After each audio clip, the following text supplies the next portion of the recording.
Good morning, team. Thanks for joining me. I'm Corey, and thanks for tuning in for Battlesnake Sunday. Yeah, let me just turn the sound down in my ears just a bit. You guys should still be able to hear the music, but let me know if you can't. Hey, how's it going? I'm Corey, and today we are going to be doing some Battlesnake coding. I don't have a Battlesnake page open. Let's fix that. So what is Battlesnake really quick before we jump into it? Battlesnake is this online multiplayer programming game where you write code that controls one of the little snakes up here.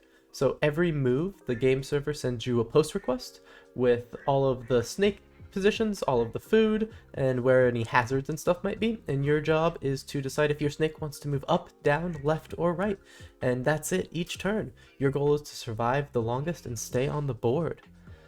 So yeah, we're gonna do some Battlesnake adjacent stuff today here. Sorry, I have a little spot on my glasses that I, of course, didn't get off right before I went live.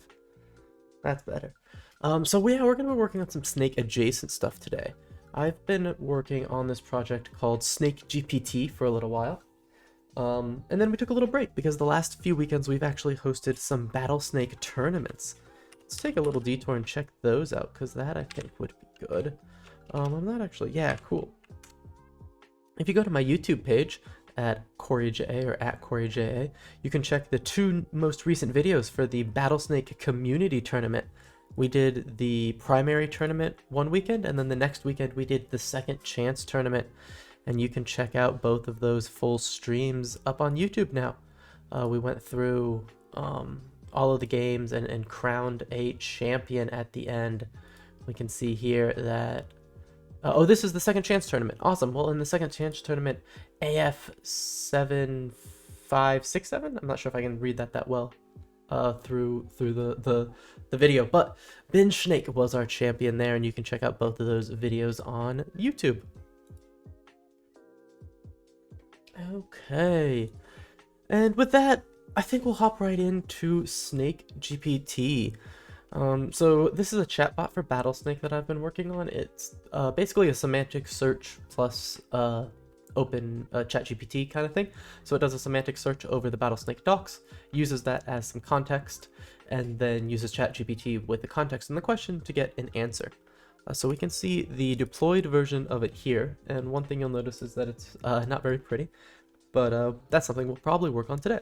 So I've been using this as, where is the origin point on the Battlesnake game board. That's been kind of my sample question. And then you'll see here's the context that it pulls in. So this is the context from the docs that we hope is going to be useful. And then here is the answer that ChatGPT gave out.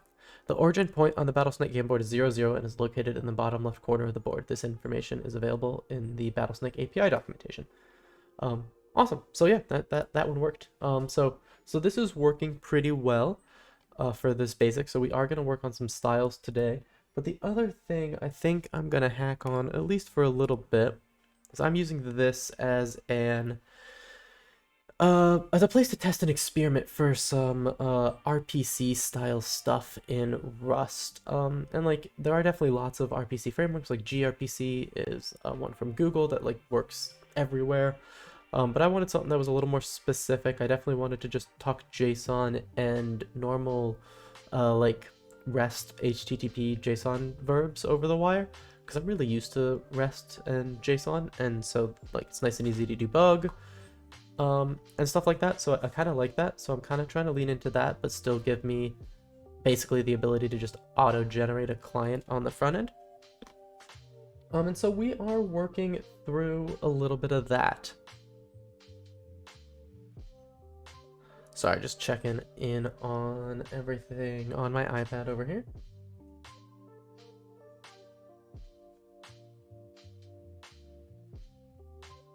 There we go.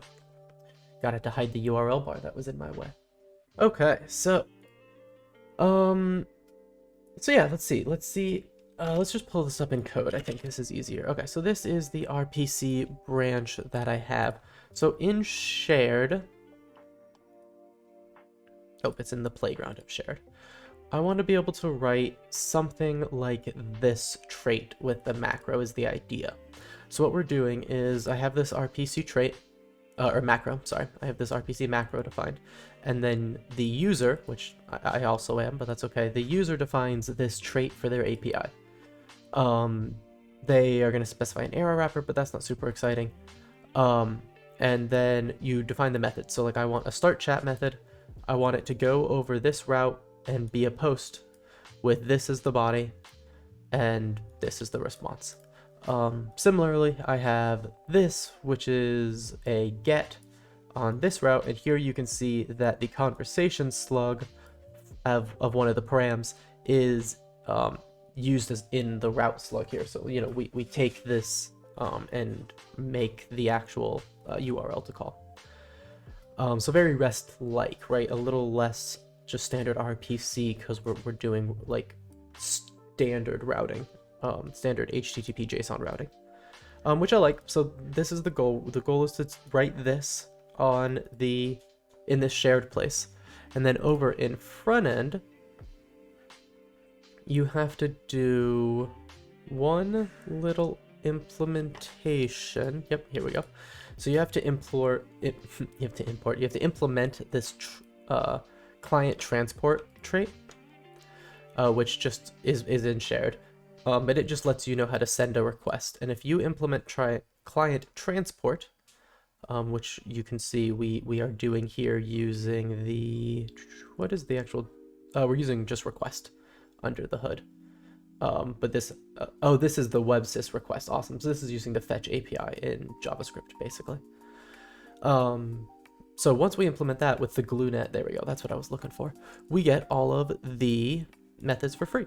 So then I can just call like my start get conversation. There's an example, right? So I just have this client and it just has get conversation available to me. I don't have to deal with the HTTP or the JSON. This just actually returns to me like, you know, a conversation response in Rust already, which is really nice because I don't really want to be dealing with JSON and stuff all the time, just because it's not what I want to do. So that's working really well on the front end. The front end of this works great. Where I believe we have issues is on the back end. And let's see, does it build? I think it might not build. Nope, it builds. Just okay. So the server is where we left off last time, and there's this to do. Okay, so we wrote a to do in here that just says got stuck here. So this is where I want to figure out what to do next. Okay, so right now I think what I was doing was in shared, I saw this API routes, which I think could be auto-generated by my macro, but it just isn't at the moment. I think that's the idea here. And I guess what I was doing is I'm piping all the information I could need into this, right? So we have a route info that has the route, which is just copied from the macro, the method, which is copied from the macro, and sig, which is the signature of the function. I'm really interested in the fact that I have sig here. That's okay. I just don't remember. It's been a few weeks since I worked on this, so we will remind ourselves what's going on. Okay, but then we used that up in a server. And the idea was at least I think so, I wanted to make an Axum router, and I want Axum to actually do the routing here, I think was the goal, right? So, so I'd make my router in Axum, and then I'm gonna call route on it, just like I would, like typically if I was just writing these out by hand, but I wanted these basically to be auto-generated based on the API routes. So that's what we're working on here. So we make a route. Yep. And then, so Axum routable. What's Axum routable?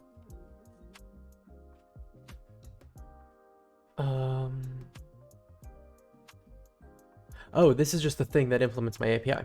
This is where I'm actually gonna like write my impls. Cool. Yep, so we extract these things and make this, and then, okay, this looks pretty good. So let's just try running this and see if we hit this to do. I think we will. So to run it, I believe I have a proc file at the top level. Awesome. Looks like I do. Looks like it is going to compile.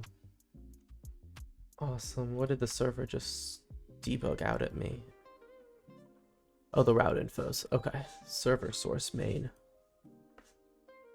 Oh, right there. Cool. That makes sense. So that's that whole thing that we're about to route.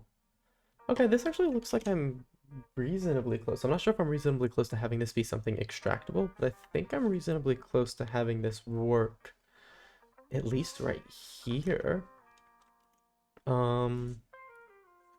Let's open a browser and let's see. So in my proc file, trunk serve, but it doesn't really tell me what that's on. I think it's not 3000. I think it's like 8000, or is it 8080? 8080. Okay. But is 8080 the one I want? Is there one on 3000? There is, and I don't remember what's the difference, unfortunately. Let's try the 8080 one. I think this one's the trunk directly, which is what I'd like. Because that would be like where live reloading things would happen. Trunk's the thing I'm using to help me with the WASM for the Rust in the front end. Okay, so we just want to try something. Let's open the network tab, assuming we get some 400s. Reading 404s right away. That one's interesting. Oh, got stuck here. Perfect. Okay, so we hit that basically immediately. Okay, so one thing that I think from last time is I think I might not be using the Axum syntax for routing, which I think I'm going to change to.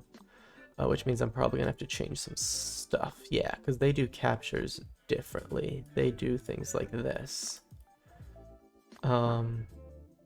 Which is not how I'm doing it, but that's okay. And I think I'd rather adopt their way, because then I could just like use their stuff even if I wanted to, I bet. Oh, captures can be extracted using... Yeah, I should just use theirs and then use their pathy methods. That's what I should do for sure. Okay. So let's do that. Let's try to use their style. Yeah, I'm using it. That's totally fine.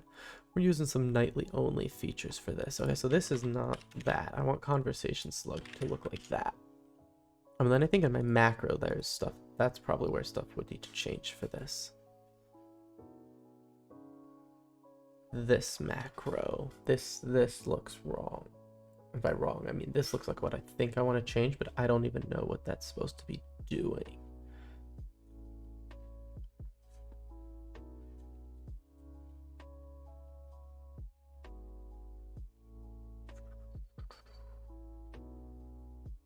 Yeah, so this is pulling them out. Word. Dang it, oh, how about that? That would be fun. Can ChatGPT explain this to me?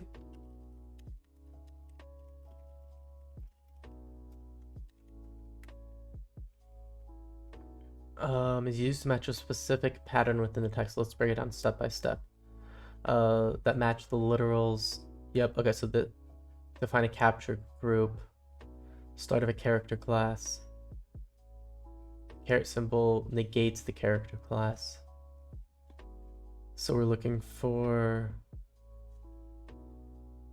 something that isn't one of the square brackets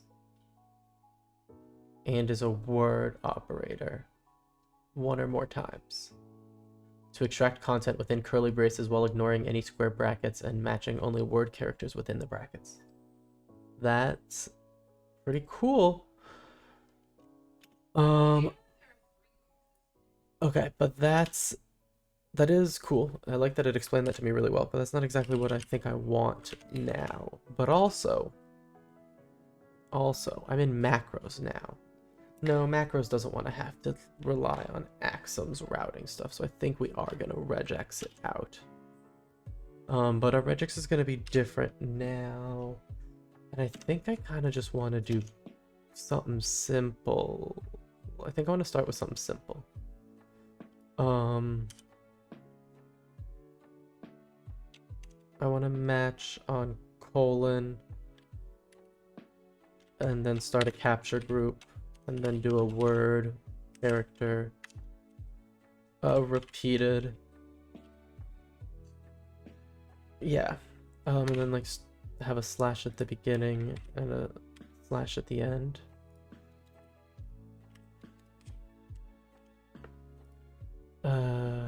Okay, yeah. Does that parse? Wait, where was this macro run? This macro runs in shared. Does this macro still run here?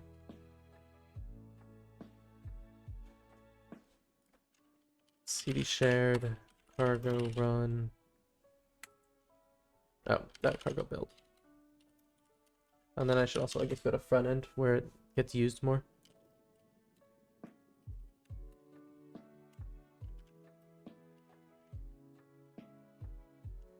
No, everything looks like it's good. So, wait, can I like break this then and just? I just want to see something be broken. No, that doesn't break at all.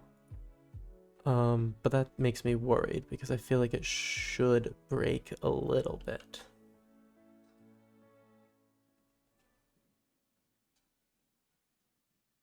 No, but it might not work. Get conversation. Okay. Does this work from a front end perspective? Will this actually get me to open a new tabby thingy? Oh, we're not even in Tmux. We're just in Bash. That's interesting. I almost never end up outside of Tmux. Give me 1 second. I want to check some iPad stuff quick, team.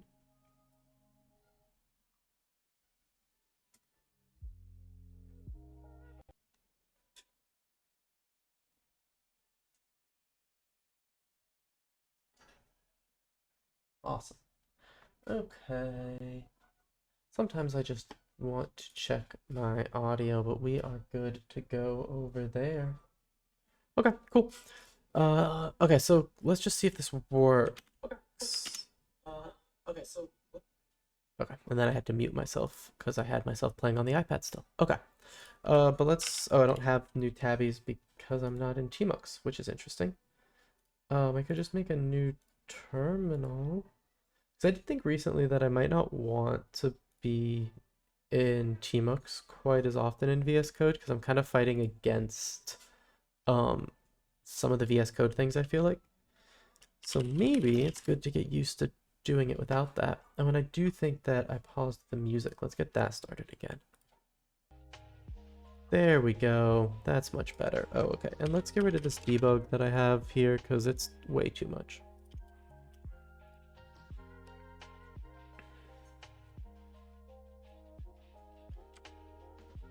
Okay. And let's go back to this. This is, oh no, this is the live one. Let's go to the localhost version. A test. We just fail immediately. Request with get head method can't have body. Okay, yeah, because I probably don't check the name of that parameter or anything, and I'm not sure I should be. So it's now trying to treat it like a body, probably because it's not extracting it correctly. So let's go try to fix that. No, I want playground and shared. No, I actually want the macro, because that looks correct to me. Let's have something explain this regex to me.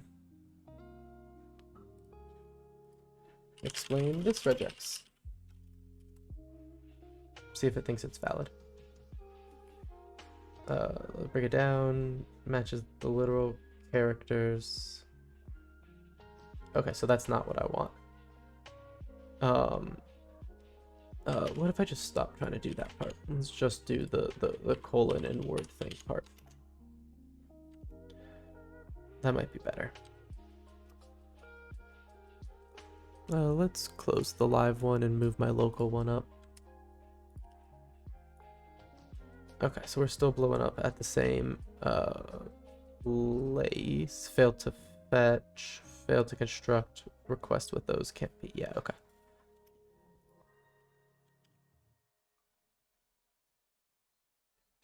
Yep. I don't even really think I can print line. I don't remember what I can do as debugging in the macro here, but I don't think it's a lot.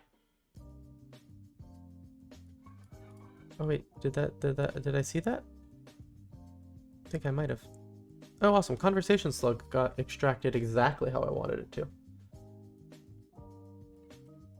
Oh, wait. That extracted beautifully. I kind of actually expected that to say it didn't extract beautifully, but it did. Okay, but we're still not doing the right thing here. Route attributes.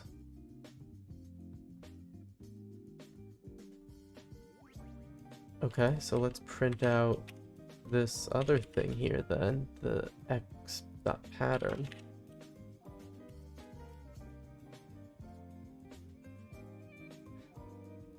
Can't find value x in this scope. Oh, because that's part of the find here. Got it. Yeah, that makes sense.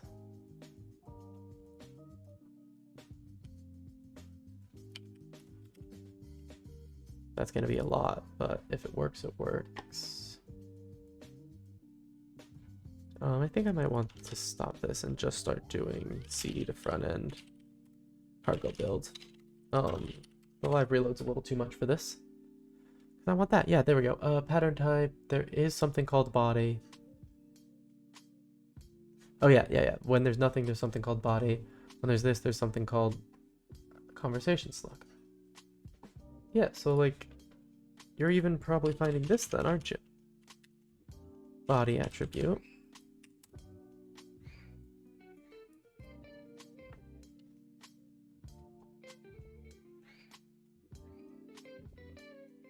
Body attribute none. Got it. Wait, but that's interesting. But then do we not do body attribute for the second one? Nothing. Oh, then you have a body attribute. I'm just a little confused on the order of these things. Body attribute none. But then we do this? That's a little interesting.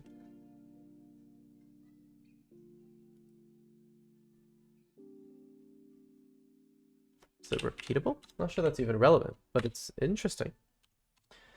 Oh, got a few more viewers. How is it going, everyone? We are working in some Rust today. Thank you, Yuki Dookie. I appreciate it. Thanks for tuning in. We are working on what I'm calling Snake GPT. It's a battle snake chatbot. Right now we're a little bit deep in an RPC kind of experiment where I'm trying to do some HTTP between my front end and back end, but kind of hide it so my front end just feels like it's Rust, and my back end just has to implement a trait. Right now I'm just using like chat GPT, like I'm just using the OpenAI's chat GPT thing. So it's like a semantic search where I grab some context from the docs and then I just use that to craft a prompt to send to ChatGPT. I'd like to try out like, you know, Nano GPT or one of the llama derivatives or just something, you know, not a service at some point. And it would be really fun to like even try like, you know, fine tuning a model on some docs or something like that. I think that would be fun to play with. I don't know much about how that would work, but it would be fun.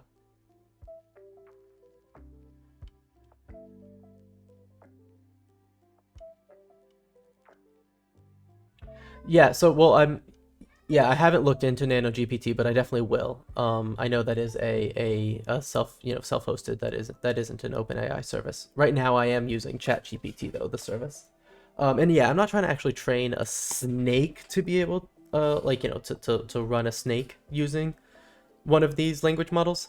Because I'm not positive I think that is the best approach, but it could be interesting if someone wants to. I'm using it just as like a doc retrieval tool, kind of, basically. Like, you know, maybe I'll make a Discord bot out of it where people can ask questions about Battlesnake and get answers. So yeah, that tuning, like, you know, would still be training, but it would be different. Oh, nice. That's awesome. Entry into AI exam on Tuesday. That's fun. What kind of stuff is on that exam? I don't really know much. Like, you know, I'm just getting into any of this. I don't know too much, but that's really fun. Okay, basic stuff like machine learning and AI algorithms. That's fun though. That's awesome. That's probably about the level that I can talk about these things at. And right now I am actually a little bit deep in Rust macro code. I'm trying to figure out why my macro that I wrote isn't doing what I expect it to. But like, the more I read it, I'm also not sure why it's not doing what I expect it to. Because it feels like it should.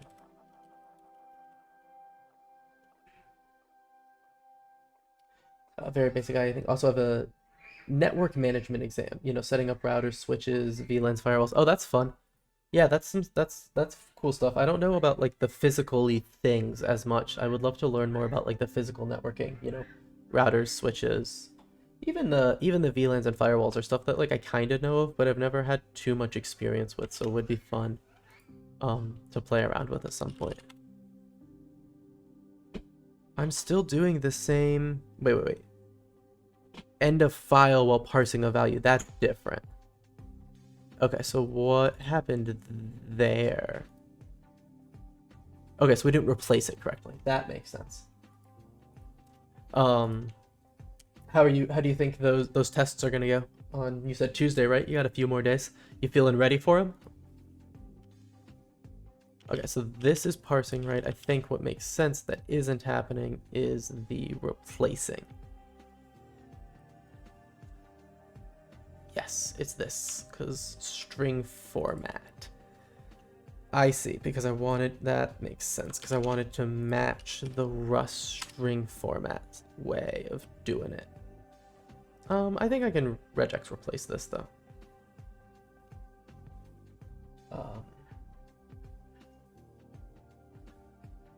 Two other exams, data warehouses and project management, which are in French. Which browser is that? Wow, so one is French your native language, or is that a second language for you? Because, well, either way, that's impressive, but that's awesome. And project management, data warehouse, those are fun. The second browser, or what browser I'm in, sorry, that was your question, is this Arc browser by the browser company. I think it is out of beta now. And you can probably just go download it, but if you have trouble, let me know. I can probably shoot you an invite for it, because I think I have those if it's not just public yet. Okay, so I think what I want to do is I kind of like this library for the strings, but that means I need to change route here. I need to like, you know, make it in the right format here.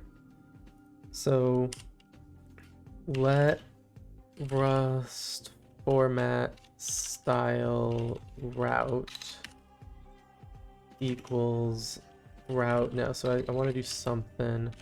I want to do like a regex replace.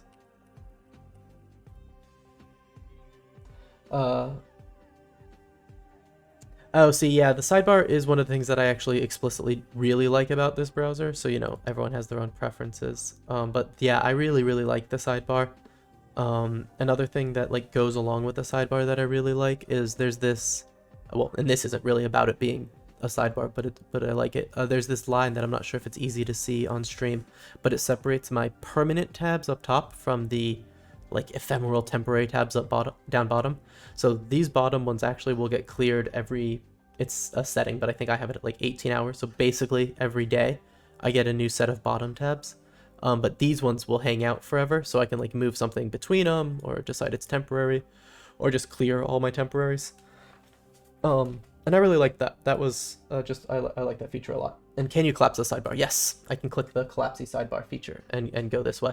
I do this when I'm in laptop or small screen size mode. Usually on my desktop screen, I keep it open personally, just because I feel like I have enough screen real estate. Yeah, I don't, and that's fair. 16 by 9 is common. I usually don't think too much about my actual like aspect ratio of sites. I feel like some sites are definitely widescreen, but I feel like a lot of the ones I do more, I guess, blog posty content sites are often not super wide. And I get a lot of like white space. So it gives me room to open this. Like, you know, I have all this space over here. I might as well have the sidebar open. But that's just me. Okay, so I just need to do a regex replace, I think. I think I want to use like replace or replace all.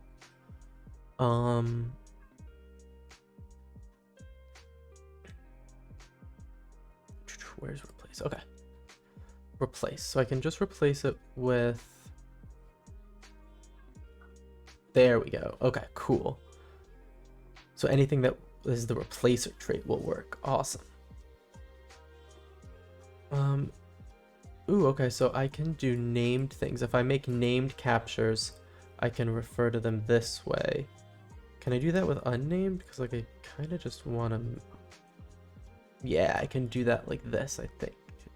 Oh wait, there's a no expand. I don't want that though. I want to expand. Got it.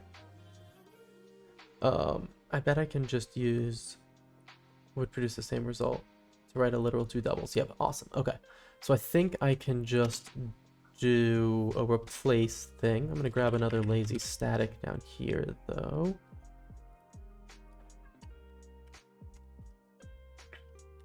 Actually, wait, no, is this the same one? Might be the same one. Yeah, exactly. Dev doc style, blog style, lots of white space like that.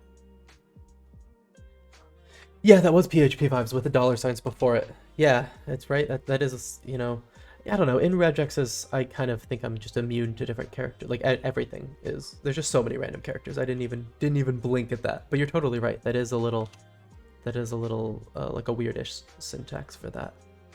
Let's just make this a named capture group. Why not? I like named capture group. Wait, do I? No, let's just, it's fine. I'm already doing it as a get one. Let's not mess with it. I don't actually need to. And this is, you do a regex. Yeah, okay, so we do re dot replace all route. This isn't what I want though. Oh wait. Replace. So this replaces the matches, right?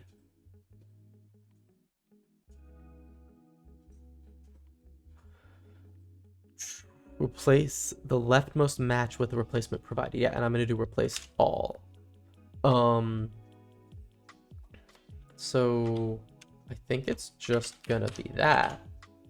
Because the regex is gonna strip out the colon, and then I just want to wrap it in brackets. That would be pretty easy if that was all I needed there. CD to front end. Argo build. Is it gonna build? No, not yet. Okay. What's up? Oh, RE is not in this scope. Where is that lazy static? And is it not usable here? I thought I could use it here. Isn't it called RE? I thought this was in a spot that I could do this from. Can I, where do you want me to put this lazy static? Can I put it like all the way up here?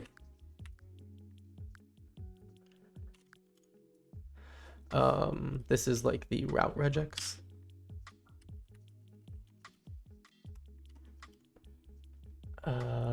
Is that better?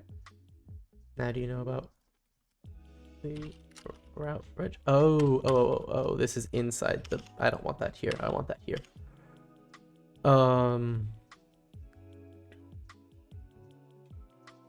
Wait. Do I need this in here? Okay, let me think about this. Does this need to happen when my macro runs, or does it need to happen?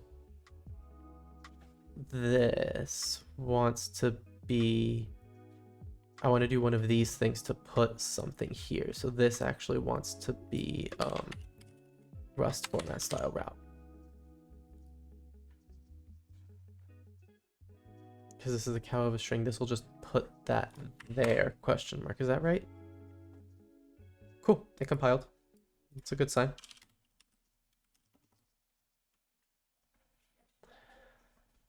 Okay, let's see. Did that actually work? Nope. Let's give it another shot. But oh wait, we got stuck here though. Oh wait a second. No, that might mean that the server's okay. No. Front end's working. Front end made one of these messages. That's fine. And then it tried to send this, which is the conversation slug. Okay, yeah, no, that's working. It's just the back end that's not working. Oops.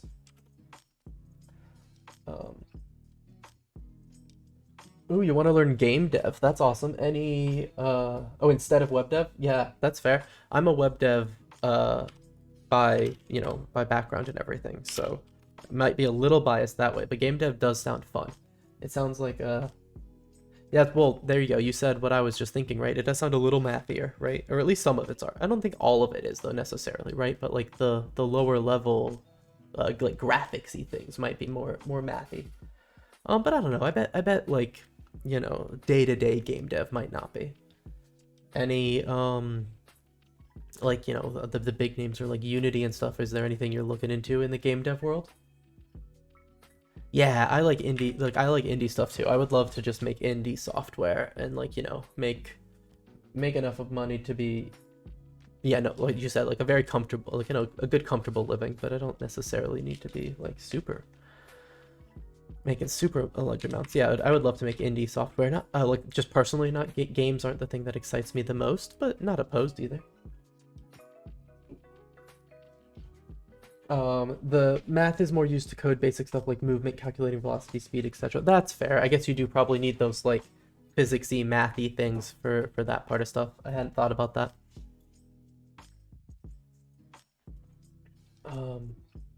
Yeah, okay, yeah, exactly. But once you have like the physics engine out of the way and stuff, it's more, yeah, the logic, not math. And like, I would imagine if you used like one of those big Unity or somethings, they probably have some physics engines built in, so you don't have to do a ton of that yourself, would be my guess. But I don't actually know if that's true. You can tell me if I'm wrong. Um, okay, I think this is working. So I think I actually want to go back to my server side.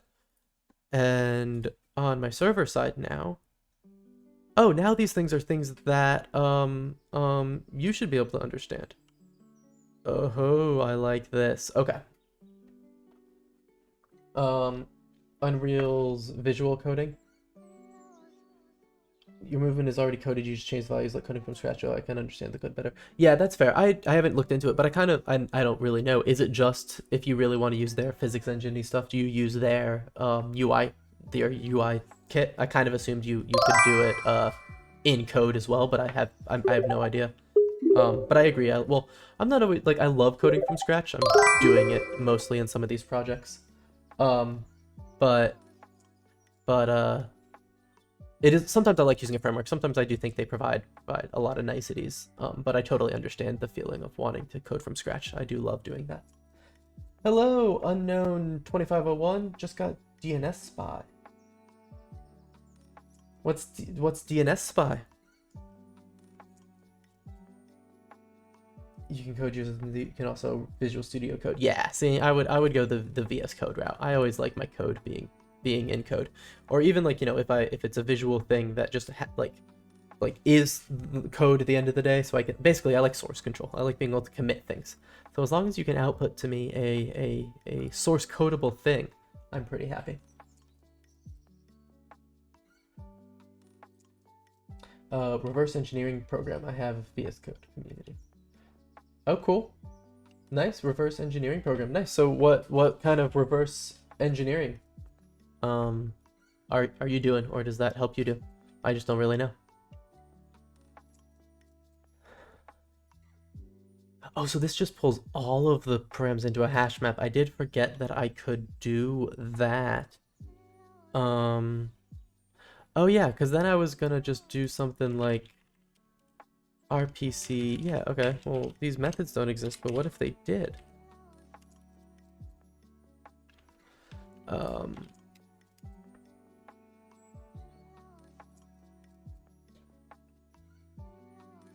Because you could call something. like that. That's almost there.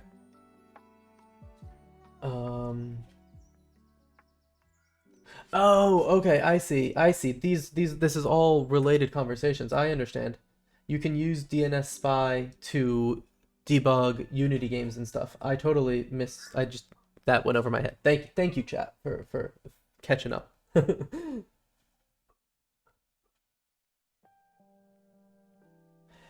Yeah, C sharp. Someone was actually, and actually I think I owe them a Discord DM, so thanks for reminding me. It's unrelated, but someone is in stream on Wednesday and we were talking about C sharp. And I don't know C sharp and they didn't know Rust, so we were talking about maybe doing something with that. But C sharp would be fun. It's one I haven't learned too much.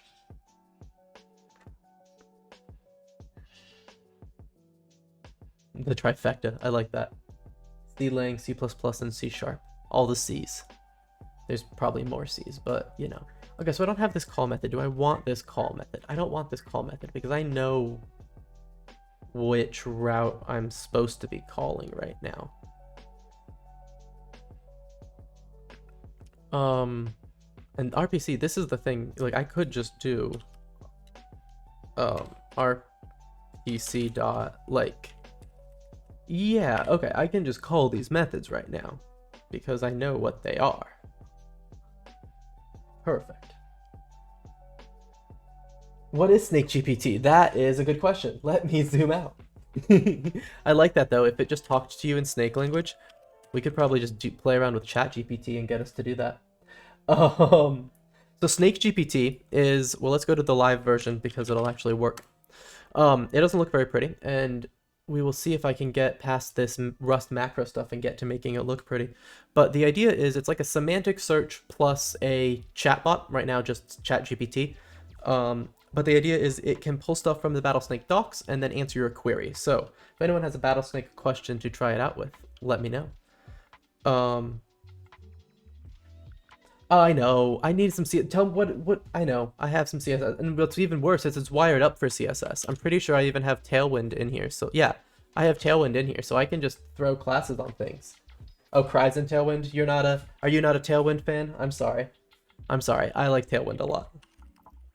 I don't think you're going to, but why don't you try to convince me of that why I shouldn't like Tailwind, or why don't you like Tailwind? But back to Snake GPT real quick. You can ask it questions like where's the origin point in Battlesnake, and then it pulls context from the docs. This will be hidden once styles are better. This is just more for me debugging. And then in a minute, it answers the question using the context. So the origin point is 0, 0. It's in the, this happens sometimes. This is wrong. It's in the bottom left corner, actually. And it moved at one point. It used to be in the top left, so the context is probably pulling in old information. I haven't seen that happen in a while. That's unfortunate.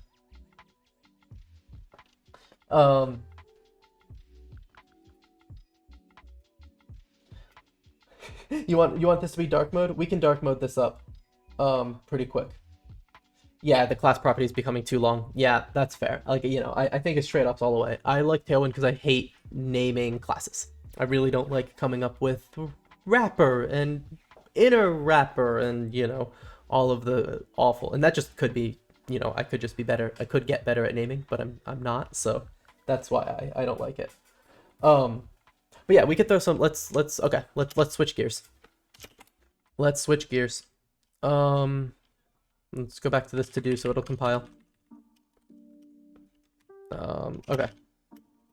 What did we do? Okay, moved to Axum routable like style URLs. I'm getting there. I'm doing it. We're committing so I can go dark mode. We're doing it. Okay. Front end. Main. Where's my here we go. Here's some stuff. Okay. Do I have a div that wraps everything? Nope, I didn't want that. Inspect. This is the local version. This one should live reload in a few minutes. You have tips to learning coding. Well, what kind of coding do you want to learn? While I get dark mode, let's chat about that. What kind of coding do you want to learn? Do you want to do web stuff? Do you want to do game stuff? What are you feeling? Okay, do I have anything? I have nothing in my Tailwind config. Okay. Let's see, and this is going to show how much I like Tailwind, is I'm using it in all of my projects, which means I can steal this from another project. I really just wanted background. We're going to use my background purple that I use in my blog. Oh, where's the typo? What don't you like about this? What did I do wrong? Oh, I'm copying from JSON to JavaScript, so that was wrong. Yeah, sure. Can you add one of those there? Awesome. Programming game stuff, awesome. Oh, I'm gonna check out roadmap.sh. I hadn't heard of this one. Oh, this looks really nice, and I can just pick what I want to do. Okay, so let's do. Oh, okay. So okay, this one does this, which is fair. But do we not have? Okay, so we got more webby stuff. This looks really cool. No game dev, but that's okay. So if I want it to be back end. Oh wow, this got a little intimidating really quickly, but this is really great information. But it got a little intimidating right away, to be honest. But it's very full. Like, this has lots of great information in it. And yeah, which coding languages do you prefer? Well, that's a tricky question. The ones I am preferring the most personally is Rust. That's what I've been doing most of my streams in. It's what I do most of my free time coding in. But if you're just learning programming, you definitely can learn Rust. There's nothing, you can, and nothing stopping you if you really want to. I don't think I would personally use it as the first language. Click on things. Oh, okay. Ah, thank you. There you go. There you go. So like going here, right? I like this. We have learn a language, and yeah, like Yuki Duki saying, each language is better for different things. So if you're just trying to like just learn and maybe want to do some web things, most of these languages you really couldn't go wrong with any of them. JavaScript is everywhere. It's probably like the most used programming language. Python and Ruby are really popular in web development. Python's got a lot of AI things now, if that's what you're into. I'm a Ruby and Ruby on Rails guy, so I always like Ruby. But like even Java, C#, PHP, any of these like could be good depending on what you're trying to do. Oh, see, I don't know, Yuki Duki. I'm gonna disagree a little bit with you. I don't know if I think C is a great first language for someone just starting out, unless they really know or think they want to do like low-level system stuff. And even then, I'm not even sure if I think C is where I would start someone out. If someone wanted to do system stuff, I might say that they should do Rust before C. I'm not sure if I think C is a great learning experience nowadays with its foot guns and you know. So I don't know. I personally don't think I would do C as a first language. And I also don't like, for game devy stuff, I'd say you can probably stay away from the super systemsy languages as a first step. But yeah, I don't know. Yeah, so I'll take the different opinions. I think Python's a good, decent starting language. I know Yuki Duki's gonna disagree with me, but that's okay. I think you can start learning there, and then if you want to learn memory management things and stuff like that, you can always move to C. I started out in more high level Java, Python, Ruby languages, moved to Rust more recently and stuff. So it's definitely possible to do it that direction. Hey, Opus Popus, how's it going? Thanks for stopping by. So yeah. Well, I'm going into software game dev, so I like C and C++. Not sure if you want to be a good game dev, go into system stuff, but you don't have to dive into it very deep. That's fair, right? I definitely think, there's definitely a benefit to knowing the basics of some of these things for sure, right? So yeah, I definitely don't want to discourage people from diving into the systems or deeper languages. But yeah, I think there's definitely value in starting at a higher level language to learn some of the concepts, and then you can always dig deeper from there. I don't really think I agree with the it'll teach you bad habits that you can't unlearn philosophy. Like, there are things in Python that you wouldn't want to do in C, but also the reverse is true. So every time you're learning a new language, I think there will always be anti-patterns from your old language that you'll have to not unlearn, but like just learn how to do differently. There's things that I would do in Ruby that I would never, like mix-ins and dynamic things in Ruby that like just don't make sense in Rust or would be anti-patterns in Rust if they're even possible. And I still love them in Ruby, right? I just don't do them in Rust. So I think each language has pros and cons, and I don't think there's a correct order to learn them in necessarily. Hey, thanks for the follow, WXXB. Thanks for hanging out. Oh, thanks for giving Byte a treat there. I like that. And thank you for introducing me to roadmap.sh. I like this a lot. Like this is really helpful. And like all of these have really good information at all different levels. Ooh, and now they're gonna have some YouTube videos. Awesome. I'm gonna remember roadmaps.sh for sure. That's really fun.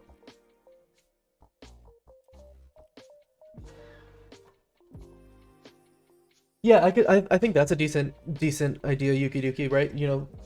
I think sometimes learning a language is just easiest because, then you have something to actually type in and play with, and I think playing with something is very useful. But I think getting a solid understanding of the concepts is really useful too. And in that sense, even like I haven't done, it's been a while since I was learning at that level, but I could even see some of the like no code or visual coding things being a decent place to learn, the concepts of what's a variable, what's a function, what's a loop, and just doing it a little more graphically and visually before you step into written languages. I know that's basically the idea of Scratch and those geared towards kids programming languages. And Opus Bopus, as much as I don't like JS or Python for an absolute beginner who just wants to learn by doing, they're a good place to start, but people learn differently, so it's hard to be definitive. Yeah, I think that's really it, right? Everyone does learn differently, and so whatever works for you is great. And I think, as we're all saying, which is kind of fun, right? We have a few of us here who are more have different opinions on it, but we've all learned differently, and we're all getting what we need to at the end of the day. So I think that's really fun and cool. Unreal Engine blueprints. Is that on this page or something? No. Don't touch Unreal blueprints. Okay, cool. I like that someone has... I just don't know anything about that, so I'm glad someone was able to be helpful there. Okay, let's see if I can dark mode this. We haven't seen it since, so at least I haven't broken anyone's eyes yet. Okay, so like, is this my app? This is the whole thing?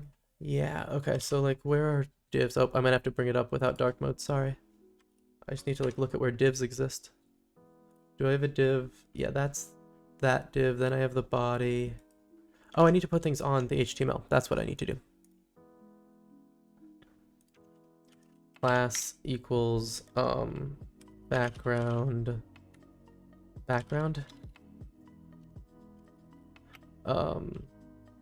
min height, view height. Is that gonna work?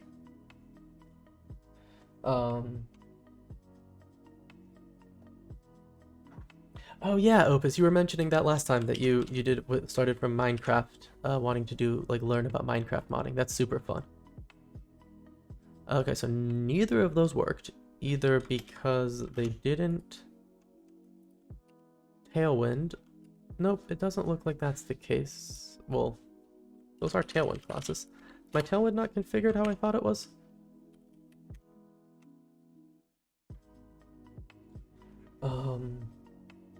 I started with Java too. Sorry, I'm getting a little behind in chat, but...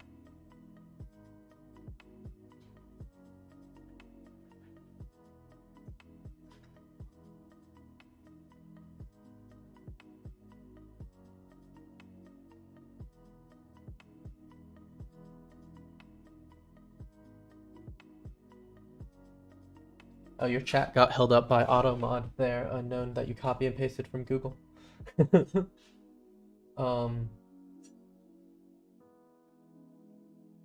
Yeah, Opus. I like what you're saying about at the end of the day, it doesn't matter as long as you're having fun. There's so many fun things to do in this field. That that that yeah, I like that a lot. Um, Screen. That's the one I wanted. Still not sure if this is actually gonna work yet because I feel like I have another bug or something. Yeah, because that's just not doing anything yet. And it's not even just not applying here, but I have Tailwind running, right?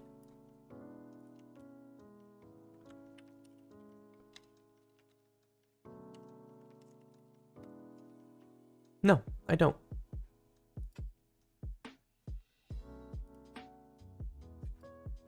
Oh no, I have this set as a hook. It should be.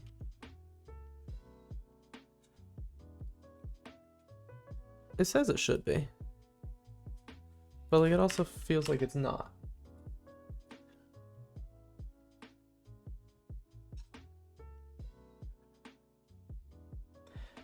Anything specific, Opus Popus, that you're looking to do in a more functional programming language? I don't know of any like I've never done anything in a really functional language either. I do think it would be fun though. I've tried to pick up Haskell a little bit, but never enough to do anything.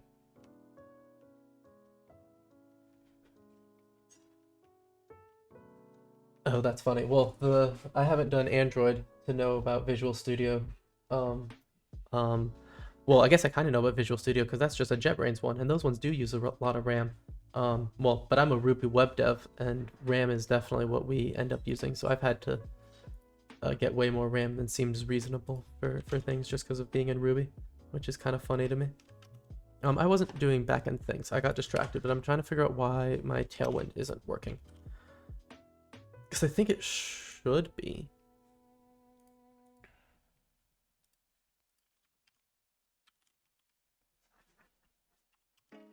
But it's like just not dumping things out here.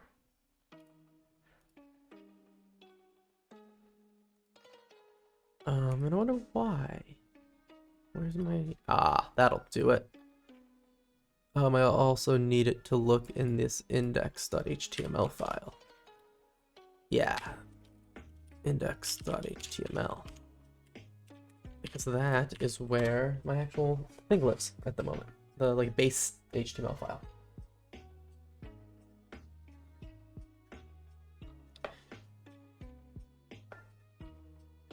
$64, yeah, I think I have 64 at the moment on this machine. Yeah, and then of course I wish I had done the 128 just because, you know, I like bigger numbers, but the 64 has been doable. I haven't had too many RAM issues on the 64 at the moment. I really like all of JetBrains IDEs. I'm not using one at the moment, but I do really like them, so JetBrains is very nice.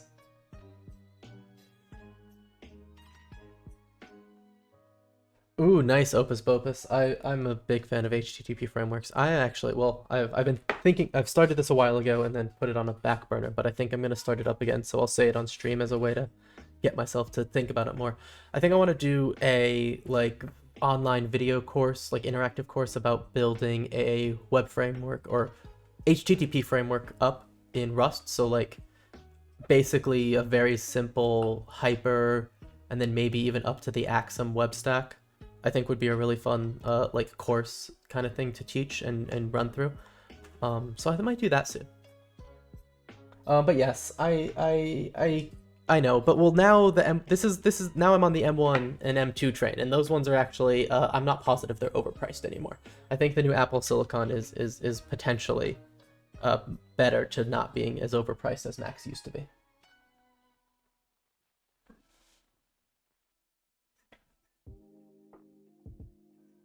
Oh, yeah, I didn't I think I learned it in Eclipse with Java. That was probably my first IDE and it was not my favorite either. And I like JetBrains a lot more than Eclipse for sure.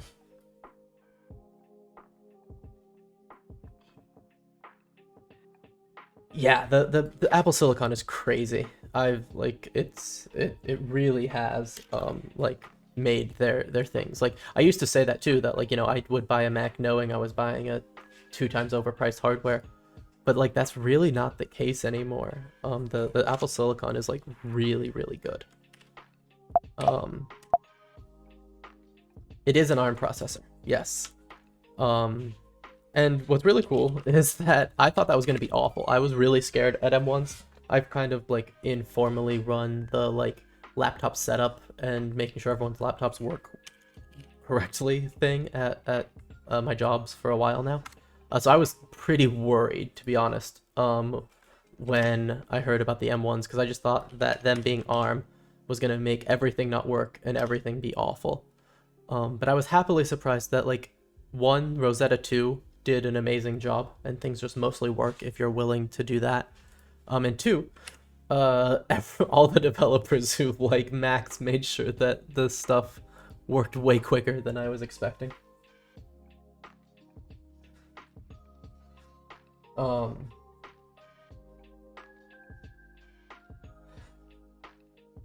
I don't know, like, I really do like the Apple Silicon ARM stuff, but like I don't really know enough about ARM versus x86 to have like real opinions on it at a technical level. But I was very, very impressed with Rosetta 2 and how it can run x86 things really, really well, way better than I expected. Like maybe not exactly native speed, but so close that I wouldn't have expected anything. And yeah, for gaming, that's pretty fair. No, I think that one's a very fair complaint.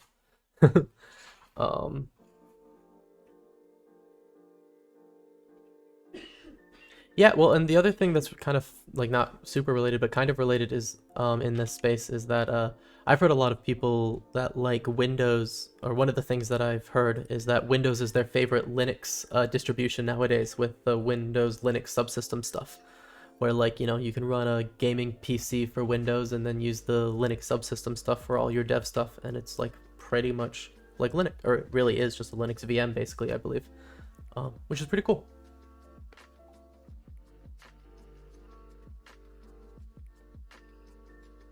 Oh, now your hardware's too new for Linux to like you. That's fair. Have you tried the WSL Windows Linux subsystem, whichever version, whichever direction those letters are?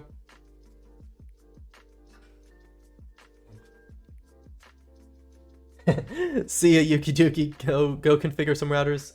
Good luck on those tests. I believe you were saying you had on Tuesday, and if I am saying the wrong person, I apologize. But I think that was you. Good luck. Okay, so I got this. Let's do some colors on like some more stuff. Text area, yeah. I don't know. Can I give it like something opacity of like 50? Like what can I do to you to make you look better?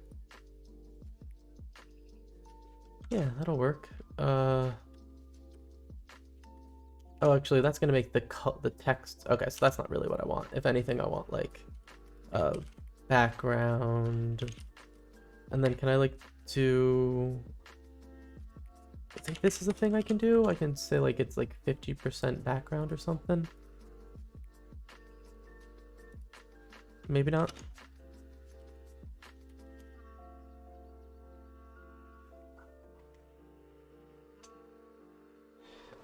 WS is all right, but I'd rather go full Linux and only run it off the integrated GPUs so I don't get graphical bugs and dual boot Windows. That's fair. I forget, because I haven't been in Windows or Linux in so long, just some of those issues. I've been in the nice walled garden of Apple for too long at this point. How to compile source code. 490 mobile has better Linux support for sure. I'll go back to Linux as my gaming distro as well. Yeah, just gotta wait for everything to get supported for sure, which is the problem when you're buying the newest hardware for stuff like that, especially for gaming. I feel like that's where Linux is always dragged behind, but I'm also not a super big PC gamer, so I don't really know what I'm talking about. I thought I was supposed to be able to do this, like throw a little thing and then it was supposed to like, oh yeah, that worked, but it didn't do anything. Oh, it did? But it, oh, because this is the same freaking color. Of course it's not working. Like, you edit source code from GitHub, but how to compile? Well, so that's going to depend on the language unknown. So are you looking at a specific bit of code in GitHub? Like if it was a Rust project, you would just want to get Rust and cargo set up and run like cargo build. But it's going to depend on the language, so it's unfortunately going to be a little bit it could be a little bit complicated depending on the language. I just wanted a color picker.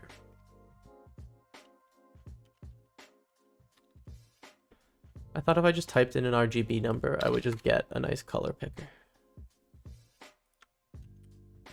Come on, Google, understand me. Nope. Wow. I thought this was going to be way easier than this. Okay. 51, 41, 67. 51, 5, 4, 6. 51. Oh, I can't even type into that box? Wow.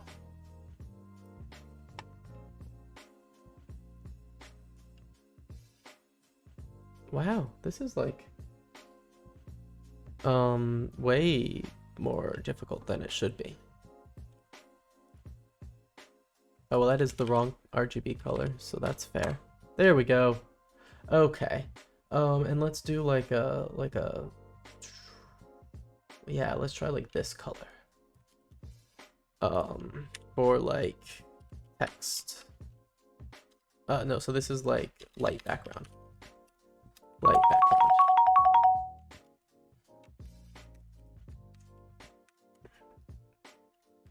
Light background. I like Byte too. Thanks for giving him a treat. It's just a little fun thing to have in the corner. It does, and you know, it's fun to have. I think eventually I can do things with Byte too.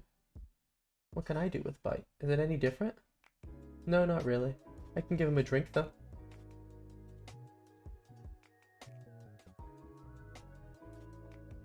There we go.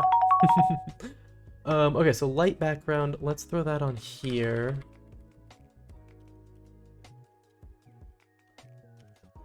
Light background, and let's do a text color. I don't want like a white though. Oh no, I did like it when it had that color here. Yeah, let's do like this one. Even that one might be too. What color is this? Is this actually white text, or are you like close? Oh, you're white text. Okay, well I don't want white. Let's try this. Tailwind. Text. And then let's do text. And I actually should probably just do that here. Text. Can get rid of that here then. It's just the default now. Okay, let's see what that looks like. Hey! It sounded a little like your Slack ringtone. That's funny, I like that. How's this for dark mode? I don't remember if I think Yuki Duki might have been the one who really needed dark mode, but we've got dark mode now. It's better than it was before. I think this is a little too light. Let's make this a little darker. Oh, and then the backend doesn't work at the moment. Okay, let's make that just a tiny bit darker though for the light background. Which one do I think I picked? EA. This one. So let's do like that one. Make it a few darker. Oh, need the hash.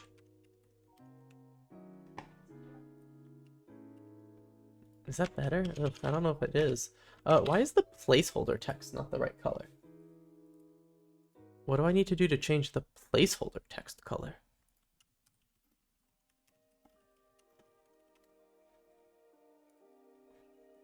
To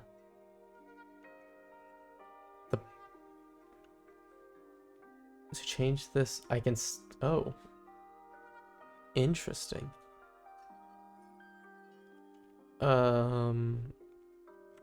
Okay, that's weird. Place. Oh no, I keep hitting P because I want that to be the command palette one, but it's this one. Okay, so we were looking for the placeholder. Placeholder text. Style the placeholder text using the placeholder modder file. Yeah, so placeholder text. Oh, and I guess text like that, then like some percentage of it, like 60 or something. So it is a little grayed out. Yeah, there we go. Where is the origin in Battlesnake? Okay, cool. Awesome. That front end's looking decent. Or decent is a strong word, but it's dark mode now. Make front end dark mode. Okay. Awesome. Let's get back and see if I can do some Rust RPC stuff here. Because I think I was getting decently close. And I was having fun with that. So let's go back to this. Okay, so here we are. We are in a certain API route. But we aren't in a macro. So I'm writing actual Rust code. I just have to remind myself. But that's fine. I think can I do something like this?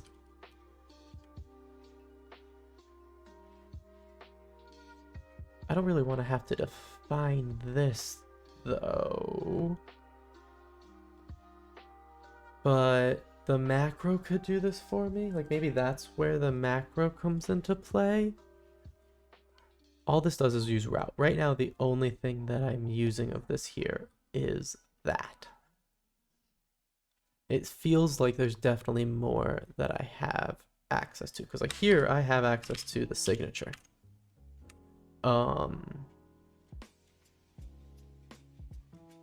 So like I have the inputs.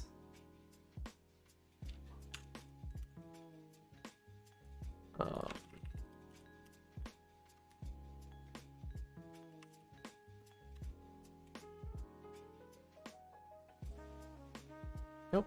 Do we have an error somewhere? We do. Oh, span can't be sent between threads safely.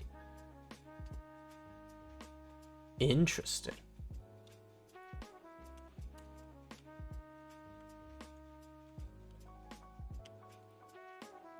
Okay.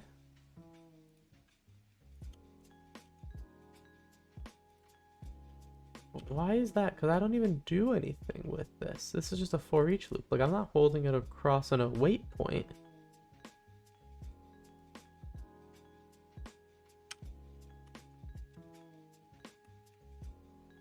So what's going on with that?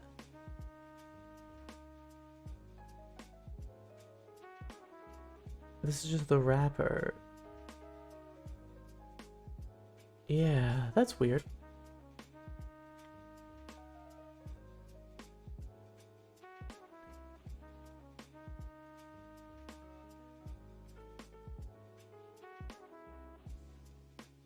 Required for bound to post. Required because it's within this closure.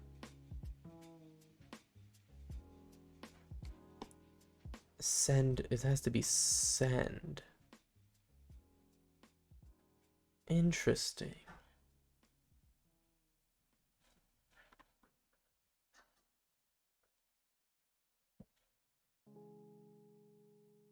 Oh, okay, but I could probably do this outside of this. This is, yeah, got it. Oh, that's not what I wanted. Delete you here, do this here. That's better. Yeah, okay.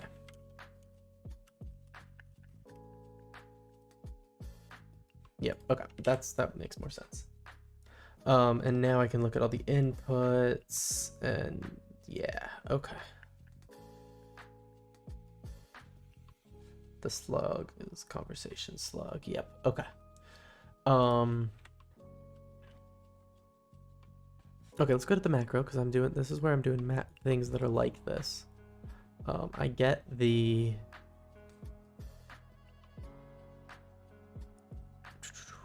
parsed attributes, function sig attributes, yep.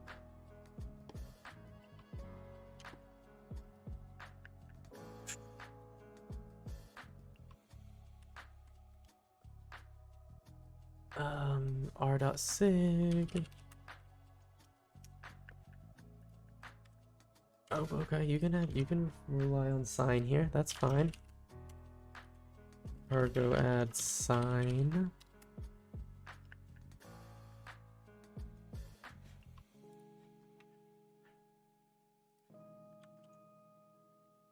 Okay.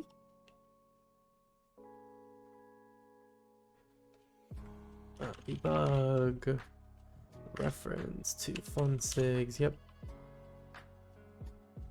Not debuggable? What do you mean?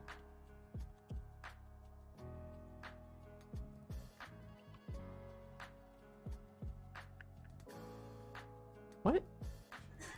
That's weird.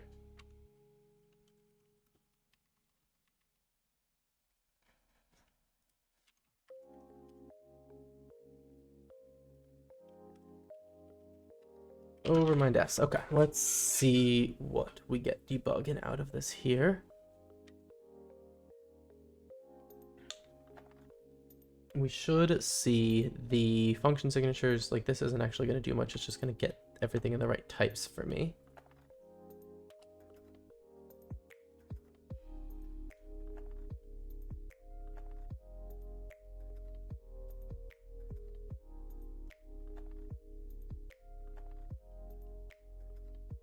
Yeah, I think I'm going to need a macro eventually here. I don't think I can do what I'm trying to do without a macro.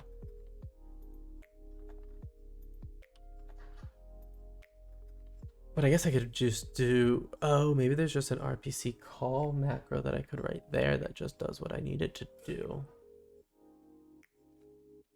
That could be interesting.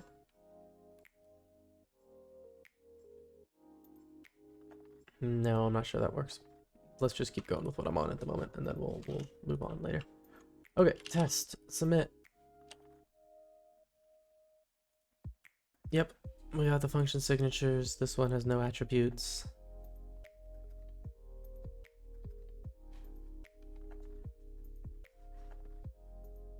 Symbol chat request. There's like a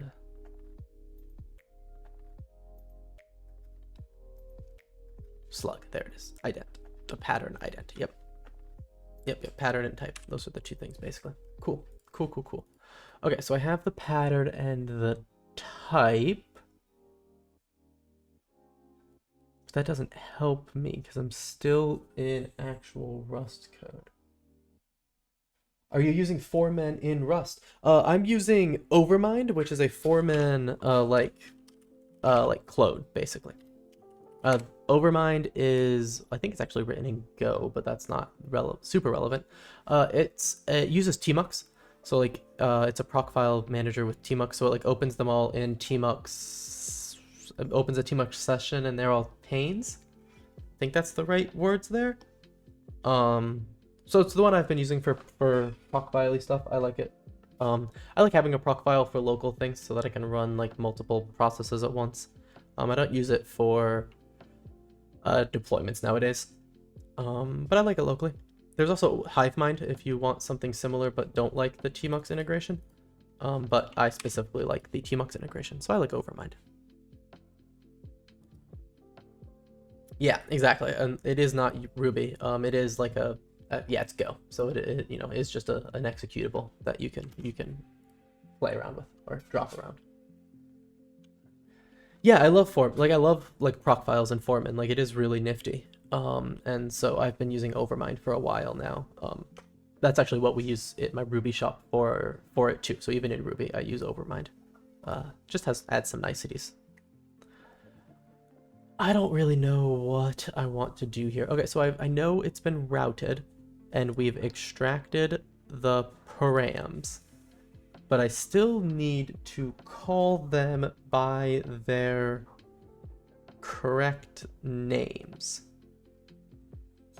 Like, I need something that will call a specific method, which means I need a macro here, right? Like, I just, like, need a macro.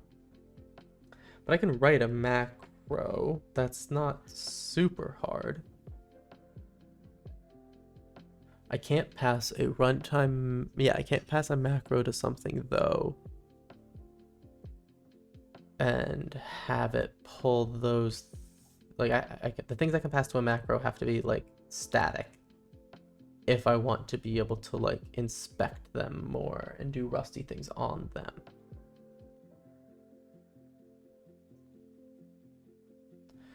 And so that doesn't really help me because I don't want to write hard-coded things here, but I do have functions.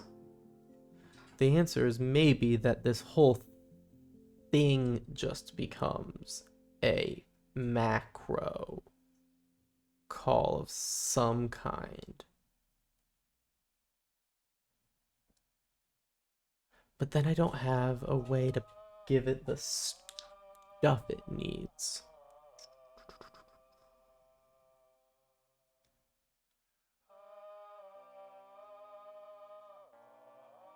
I almost need something that can take in anything that implements this. So I almost want a struct that's like can call RPC methods that has a inner where the inner is like the trait that I'm working with here, which is what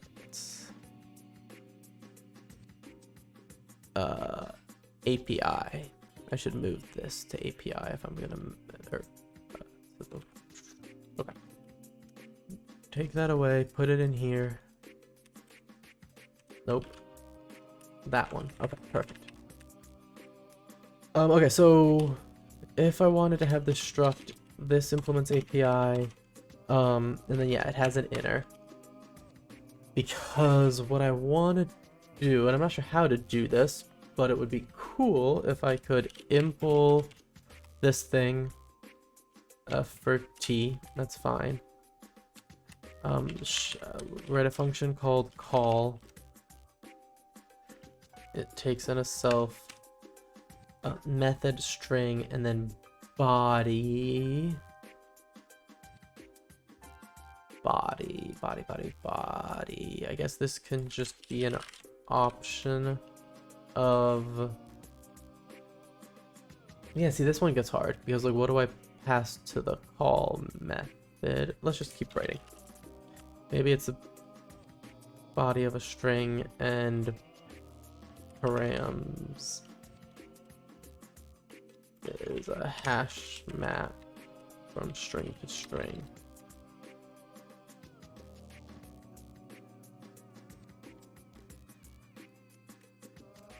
Okay, so if I had something like this. Oh.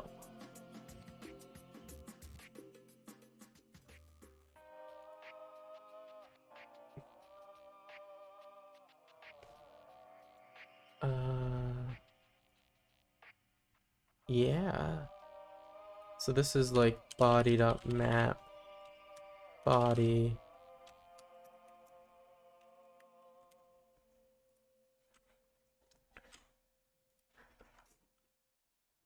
Can't find T. Oh, okay.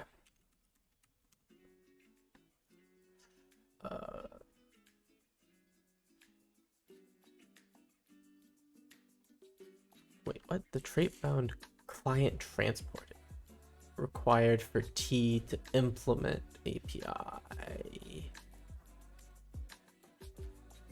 I think I just needed to tell it that. Yeah. Okay.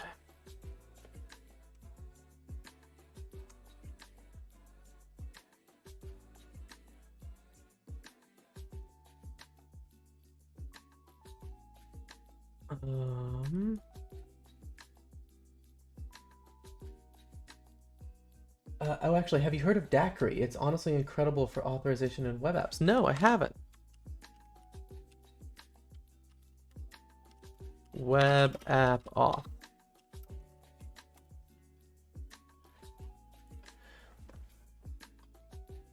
For beamline control and data acquisition. Okay. Those are some big words that I don't totally understand. Is this what you're... Yeah, this might not be what you're talking about. This is... But maybe it's related. Let's see. Resync GG. Resync GG. Yeah, I was gonna say. It didn't look exact. It had like just enough of the same words though that I was confused. Oh, I didn't want a freaking site. I wanted to Google that. Oh my gosh, this is way harder than it should have been. Okay, let's just do it this way. Copy link. See, and that's another reason that I can't leave Mac ever, is that copy paste between devices was really nice. Okay, a framework that turns authorization vulnerabilities into compiler errors. I like that. Okay. It's a framework that uses the type system to validate at compile time all code paths satisfy your access control policies. It does this by giving developers the capability to annotate your function with an access control policy. These policies are transformed into complex trait bounds, then enforce the call check that they satisfy. Yeah. Attributes and policies. Attributes are equivalent to the conditions you'd find in your if statements and other control flows. Take, for example, the following endpoint in Actix. Okay, so it's a get on document, then you do some stuff. If they're the owner, they can fetch metadata versus contents. Got it. Anyone can fetch metadata, only the owner can fetch contents. Let's build that attribute into Daiquiri. Okay, so you define an attribute. Owner, check that owner owns the document. So you say, yep. Okay, so then this returns either a tuple or an error. Now you can use the owner attribute to talk about whether or not we own a particular document. Let's use it to describe a policy. Okay, so there's a policy, there's an entity, there's a user, that's a session, document data, document guard equals user is owner for documented metadata. That's fun. Policies are defined with a collection of constraints in the form of subject is this for that. Also notice that we use self.get entity to access the document metadata. We wanted to make sure that the document meta object we use to fetch data is the exact same object we use for validating it. This allows us to avoid this kind of vulnerability. We're fetching the wrong document. This uses instead of the tested. Yeah, okay, yep. You have to use the actual one that came inside of it. Grab the document data from our policy definition. Okay, yep, and this is gonna pull it out based on the type ID and stuff. That's pretty cool. Let's see this an example though. Let's see it all together. Okay, so you get the service, you get the doc metadata, session into entity user, session into entity user. Okay, I skipped too many things. Using policies. First, we need to coalesce the entities we want to prove together into an entity proof. This manages the entities we've added and makes it easy to fetch entities in our policies. Then we add entities to our entity proof. We give them names. It's not sufficient to rely on types because we may need to talk about two or more of the same type. Yep. So we make a user into entity user, add entity document metadata. Interesting. Okay, so the session is the user and we add the document metadata to it. And then this is just that check owner. That's the method we wrote up here. Got it. Okay.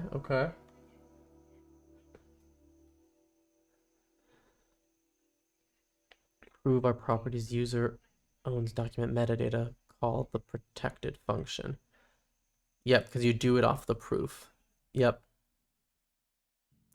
Yeah, this looks really interesting. The thing that it feels a little complicated to me, and it might just be because I'm not grasping and I haven't done too much in authorization frameworks in the past. I've done very simple systems, nothing complex.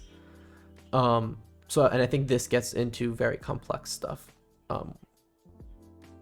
very well, it seems like. User is username, team is team enabled. Yeah, and then these can be definitions. Check user is. Yep.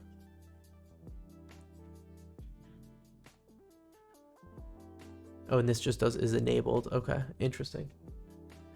Have you used this Opus Popus or just something you found and are looking at? It does look really interesting. I like leaning into the type system for things, and I think what they're doing with the calling things on the proved. Yeah, getting the proof back and having that be the thing you call the methods on. I like that a lot. That matches with like the patterns in Rust. I like, when you have a mutex, the only way to get to the things inside of it is to like unwrap it and have a new type, and things like that. Or like what's another good example of something like this? I think that's it, right? Where you have a mutex, I think that's the good example. If you can't use it until you lock it, and then that gives you a new type, and when that goes out of scope, it unlocks, kind of thing. I like that a lot. I'll look into this a little more. What if I have a authorization kind of need? And like, I guess I always do quickly. I just don't often reach for a frameworky level thing and do exactly what they start with, which is the if statement style. But this is really interesting. I want to look at this. I also will probably take a look at their macros, because they're doing some fun, fancy macro stuff. And that could be really, they could have some good macro stuff in here just to read and see how they're doing things. Because that is definitely the part in my current thing that I think I might need some more macros and might want some examples. It's definitely complex when you have a complex system and you can't afford an error. Yep, you can save you easily. I've used it a few times, but mostly for testing because I haven't made anything complex enough for me to need it yet. Yeah, no, that's fair. And yeah, exactly. There are definitely use cases where you want some like this, where you can really define the guards up front or whatever. It definitely makes sense. It's cool. I'm gonna star this because I definitely think I will want to be able to find it again. I like the idea a lot. I think I also agree that agree-ish with you that I don't have a perfect use case for it in mind at the moment. Though I am like, building web frameworks in general, so there's always room for authorization stuff in those. I am gonna need like Snake Chat / Snake GPT probably doesn't ever need anything super duper fancy for auth, but like the other side I'm working on is my blog, where I'll want like an admin portal, and that'll need some kind of authorization stuff to make sure that like only I'm the one who can access those things. But have not thought much at all about how I will want to do those. So this is fun. This looks interesting. That was a good distraction for just a minute for me, because I'm kind of stuck here and I'm not positive if I think this is basically where I had got to last time. I just pushed a few of the pieces around to make it a tiny bit better. But I still think I have an issue. But maybe it's just that I need another one of these auto-generated things. So maybe I just need to like think about it that way, because I think if I have my playground, I think this macro maybe can generate something that also calls the stuff, which I think is a way to do it over here. So actually, let's take what I just wrote, this whole thing, let's take you and move you to here. The way it uses macros is super elegant as well, and before I taught myself to derive macros by screwing around and finding out. It felt super magic. Yeah, I think that's what I want to take a look at more deeply, is how they're doing their macros. Because it does look like they're doing some really fun stuff with the macros. Derive macros. You'll have to remind me, Opus, are derive macros the ones that, like, I guess I could look, right? Does this say it's a derive? What kind of macro is this?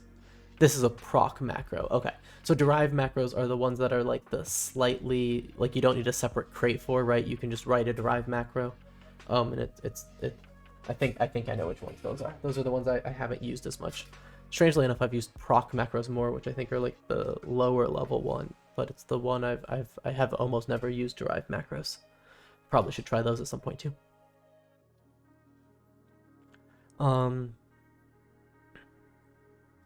I already did make a proc macro 2 thing here. That's interesting. A derived macro is a proc macro. Okay, what am I thinking of though? Rust macro types. There's a few different types. Oh, derived macro. The derived's the little. One of these was a derived macro at one point. That was silly. Macro rules. That's what I was thinking. One of these guys. This is the one I was thinking of, right? You can do a simple-ish macro rules without needing the full proc macro and derived macro stuff. Thank you.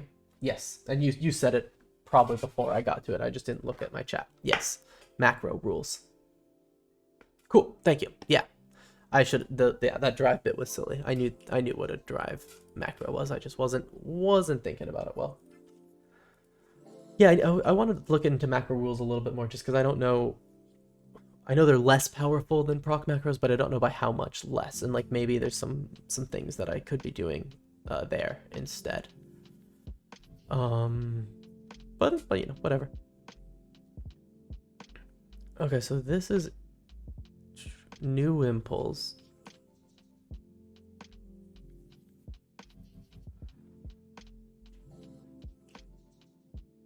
Okay, but new impulse, this is just the thing for the client, right? Yeah. This is that. So it's something like that, but it's not exactly what I want. But I think I want another one similar to it that has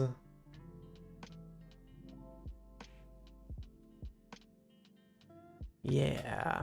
Okay, it also seems like I might want this to generate a okay, sure. I'll include some things so you're not mad.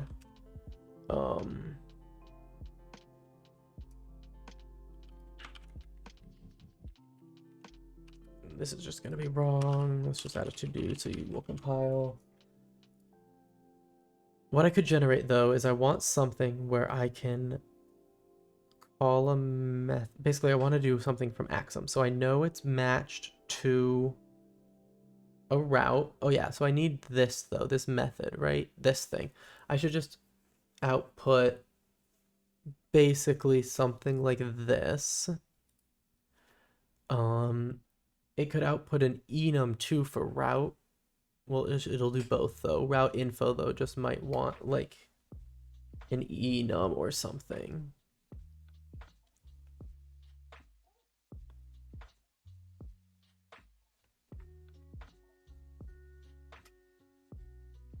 I'm just trying to figure out how to do what I want here. There's probably going to be a little bit of type safety where I have to like do, you know, there would be like some error handling, but that's okay. Actually, I can do that. If I could. So I think I want this to output an enum too of the different routes. Can you do that? And by you, I mean like, can this macro do that? Yeah, this has access to the whole thing. 4 functions and functions. Yep. This is all of them.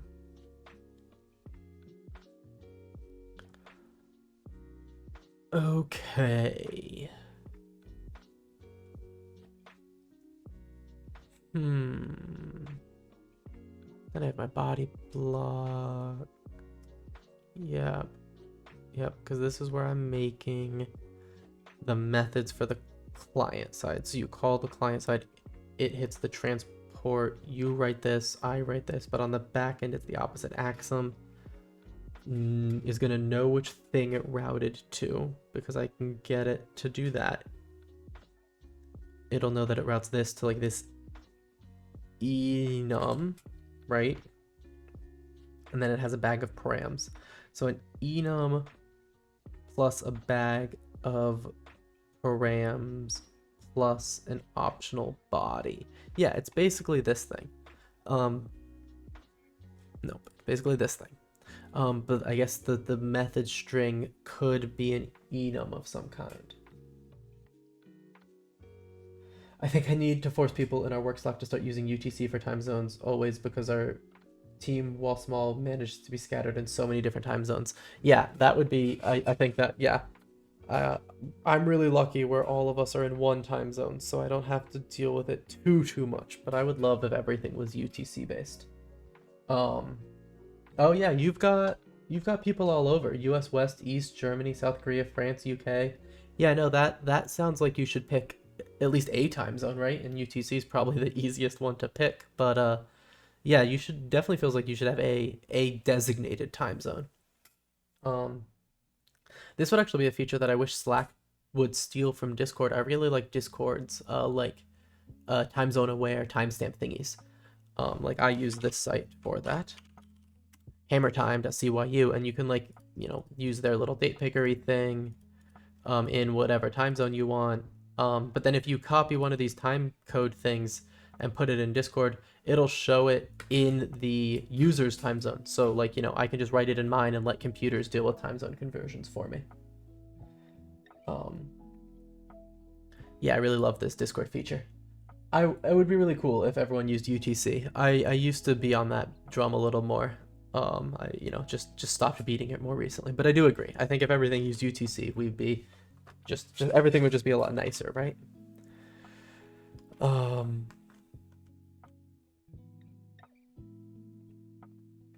Yeah, the difference between Discord and Slack is so interesting. Like I used Slack more for work stuff, and then I've started using Discord a lot more now for non-worky things, and I kind of wish they each would steal features from each other, right? I love the Discord timestamps and stuff, but I like Slack threads better still than Discord threads.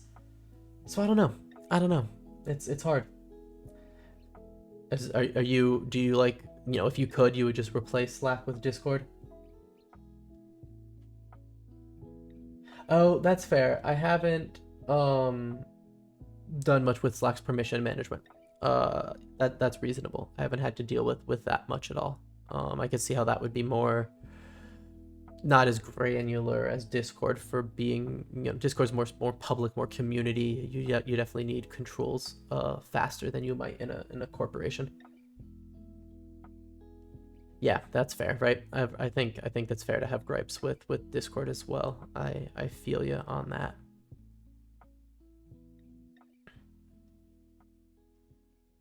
So this might be another blanket impl. What I kind of think I want to do is have a trait that's like RPC callable or something.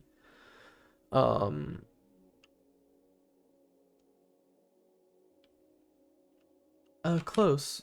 Not quite though. It calls something inner. Yeah.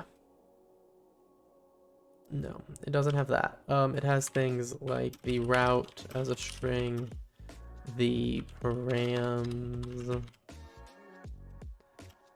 as a hash map. And then it has a body. This one's the hard part. A body, I guess, just as an option of a string or something.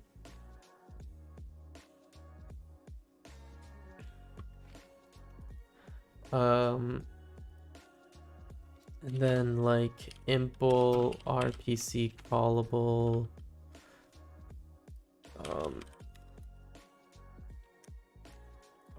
For inner,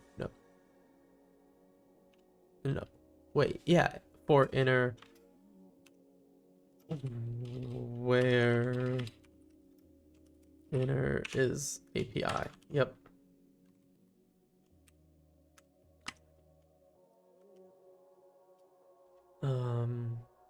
Oh yeah.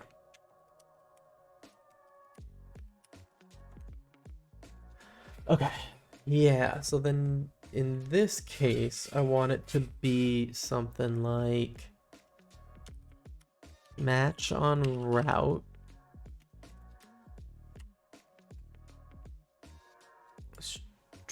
Type string is not empty. Yeah, it just says it's missing stuff. Yep, perfect. So I can just do like the 2 routes. So you either have that route and you go to a to do for now, or you have the other route. Oh, perfect. Thank you, Copilot.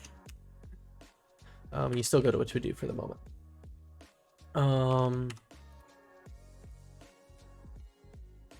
This one does let body, yeah, wow, okay. Let body on map, body equals you from string it to the thing. I think I can leave that off though, because it'll just know what body is.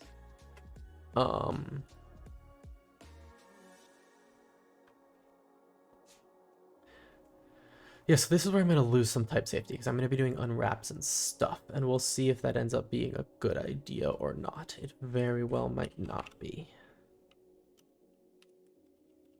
Panic, unknown route, perfect. Okay.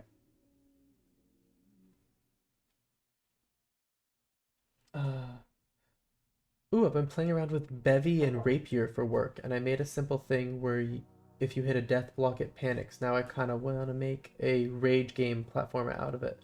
Instead of dying, it just panics. Yeah, and then panicking, does that, like, I assume just crashes the whole thing? Like, does the whole game just panic at that point and crash? Or is Bevy a little bit smarter? And you know, how bad's the panic? Yep, the whole thing just dies. Love it. Love it. That's fun. It's so funny. Like I always throw panics in my Rust code while I'm just getting started, and then I always try to clean them up, but then I find them in like super silly places eventually, I feel like, and it's just kind of funny.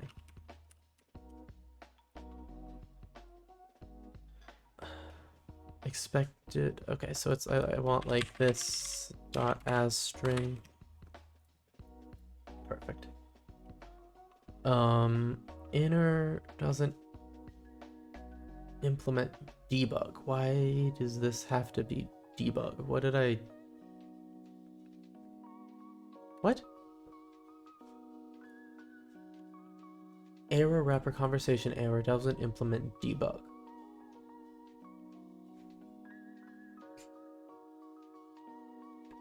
Oh, okay. I could just tell it that the error wrapper is debug, but why is it trying to be debug? That's the part that's the better question. I'm not debugging it.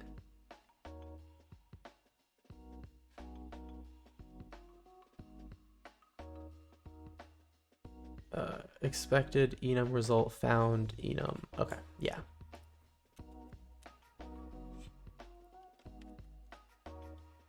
Okay, yeah, but what's going on with this on? Well, first of all, could I just like throw you up? Can't convert the error to... Oh. I don't think this is what I want. Is it? Oh, sure, because I just want to... Wait a sec. This is going to be called from my Axum thing, and it just wants to send it back to the front end. So yeah, it can be JSON. That's fine. Yeah, that's fair, though. I don't know how to convert that to that.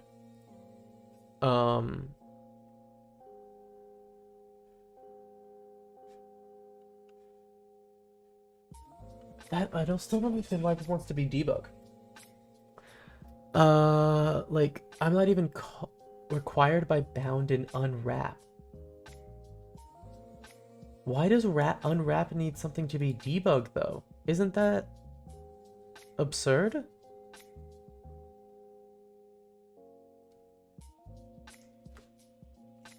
Why does Rust unwrap need debug? Rust unwrap debug. Wow. Debug has to be implemented on something that you unwrap. Holy crap. How did I just learn this? Wow. Okay. Well, that'll make a good like toot for a second. Yeah, right? I can panic. Like, that is like fine. Well, I actually do want the unwrap. The other answer is it's actually not bad for it to be debug, right? Like I can do what the error message says and add it to the where clause. It more just surprised me. I didn't know that was a thing.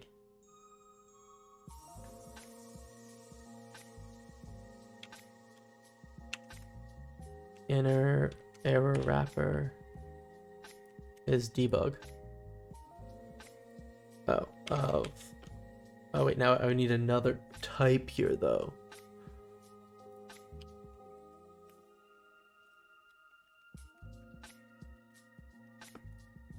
Dang.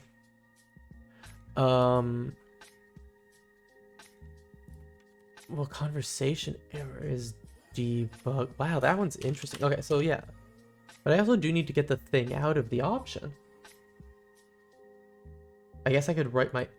Oh, okay, yeah, right? I could do this. Wow, let response equals match. Oh, no, I need to get the stuff out first. Okay. That. So now I have a result. Now I can do, actually, wait, I have a result of a... Oh, I don't even want to be unwrapping. I just want to actually be taking that as JSON. It's more like match. It's that. That's what I want.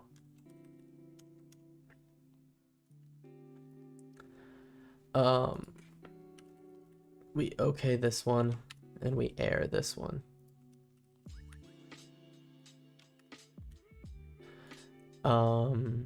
Okay, so, but now I need it to be something that's serializable. Okay, that's basically the same thing as I had with debug a second ago. This whole thing though can just be panic. Error needs to be serializable.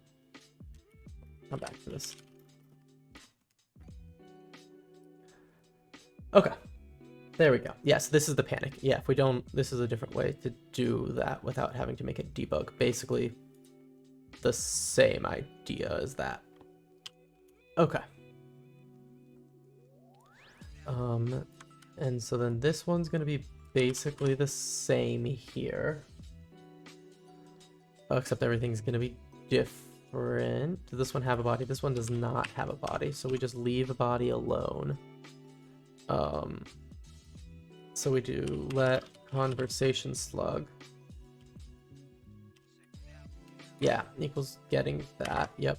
And then we call get conversation with conversation slug. No stringing it. Does it actually need a string?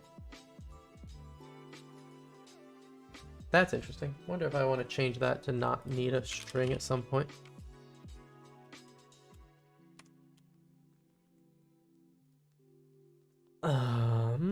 Let's just make this a clone. I think it's a little more... Yeah, okay. Cool, that's the same there. These can just be ignored apparently, because we're just not using them at the moment. The answer though is that I just want that to be serializable.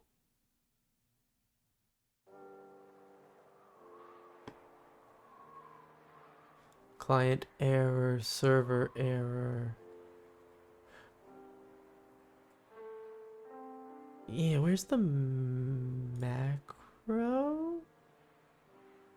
Type error, there we go. Yeah, for a deserialize of a error wrappers inner error.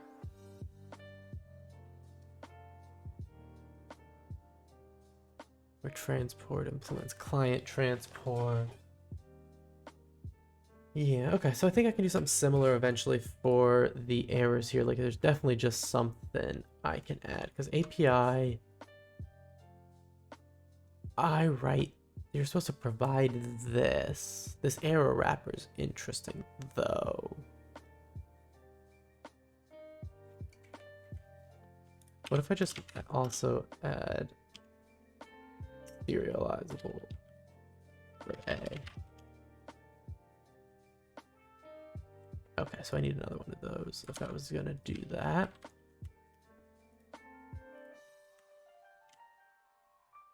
Oh, it's serializable doesn't need that. I was just copying deserializable without thinking.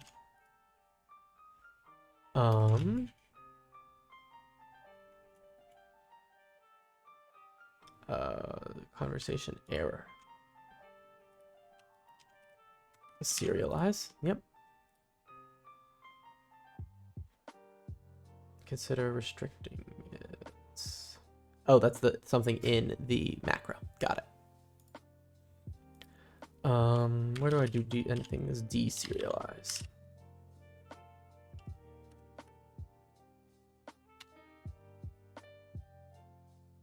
Yeah. Let's serialize.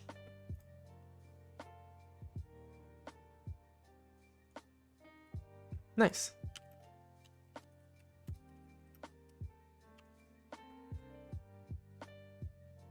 Awesome. So now my error is serializable, which makes sense. It needs to be. We definitely need to be able to go both directions on it.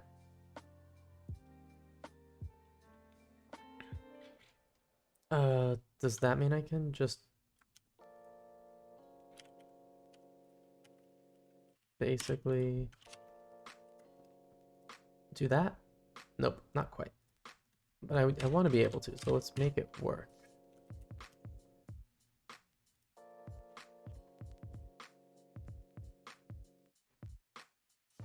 Where inner API is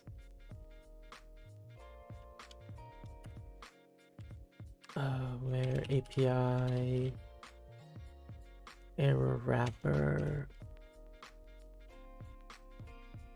There's a way to do this, but I never remember exactly how to do what I'm trying to do here.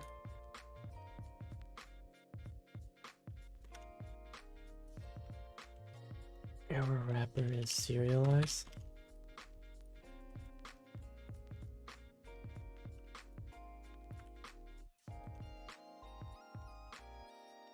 Associated type bounds are unstable.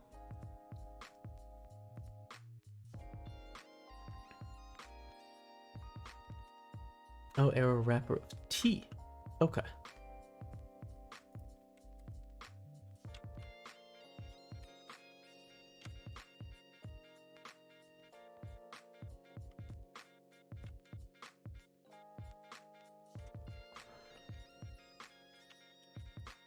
Yeah, but I think my API should just make sure that error wrapper is, make sure that T is, but it doesn't necessarily make sure the error wrapper is. Is that the case?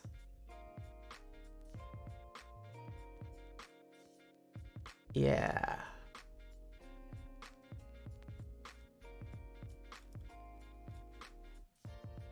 But that's interesting though. Like, why is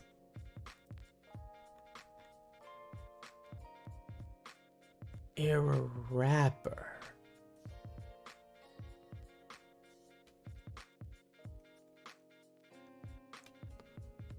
And the API wrapper could be anything.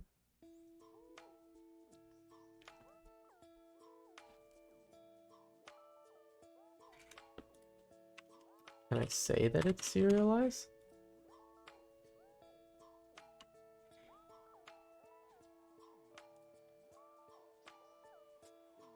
Where's the error wrapper? Like, what is what is our error wrapper?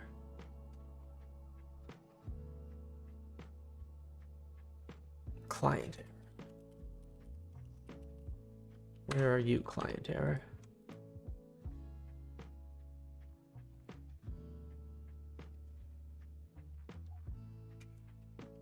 Client error. Public enum client error. There we go.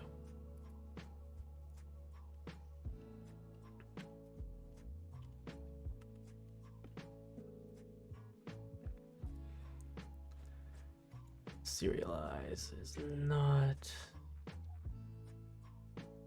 Trait bound serialize is not satisfied.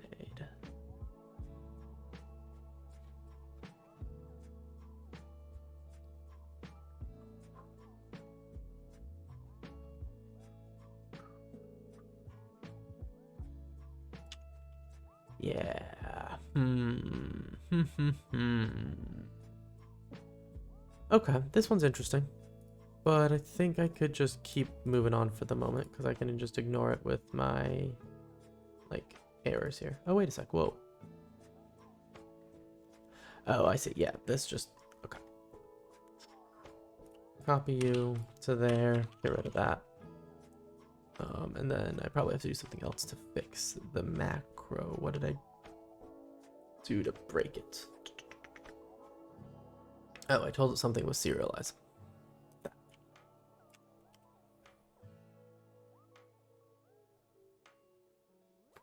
So I want something... That's the problem. So, okay, so...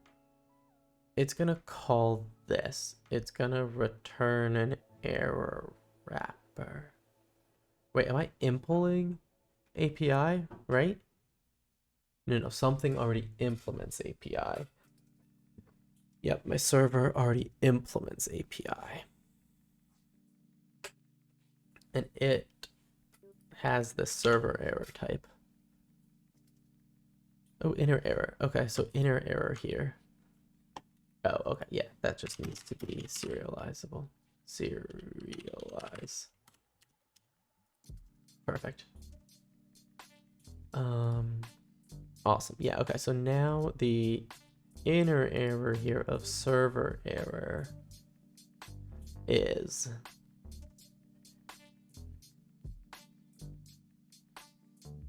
because each of these returns a different error response.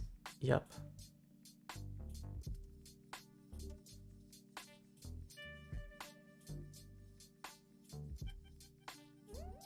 Okay, yeah, I think we made some progress today here, but I still need to do a little more. The error handling here definitely needs some love, and this was definitely going to be macro generated eventually, but I think I needed to write it out myself to see it first. Let's see, I guess, if I can wire this up at all.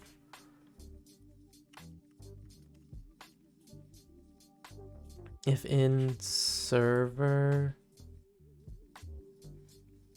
I can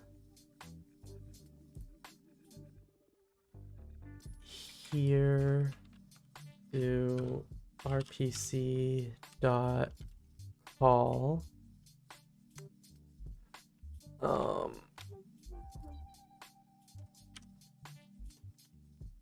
okay, so route r dot route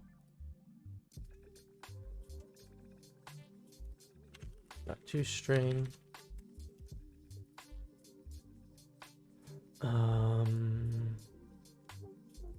Rust extract body toString. Yeah, actually I know how to do that. It's a I guess I don't. Accent. Is it just body? Is it extract? Extract.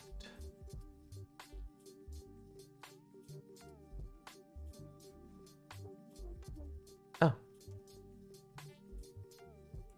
I just do body as an option string. Oh, that was easy. Love it. Wait, does this compile? No, not yet. Okay. Handler doesn't implement correctly. Okay. What if you just use string? Nope. Dang. Oh. Is that why though? No.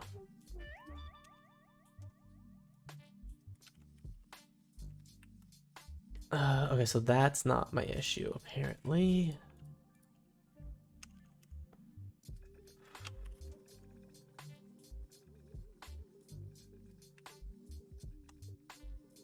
What are you mad about? Yeah. It just doesn't implement the right thing, which doesn't tell me much. Maxim debug handler. Well, the handler's inline, so I'm not actually sure where I would even put that.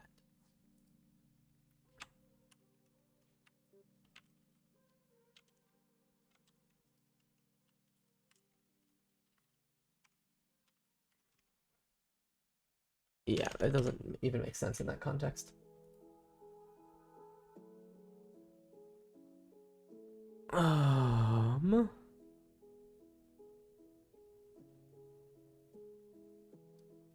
love that it's all the way up there is where it blows up at me. It's kind of funny.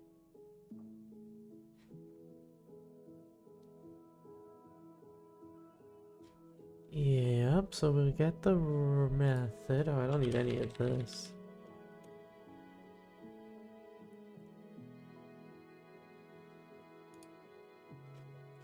Let route equals, yep.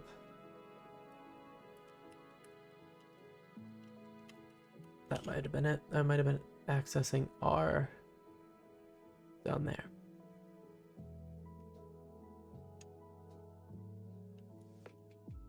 ToString.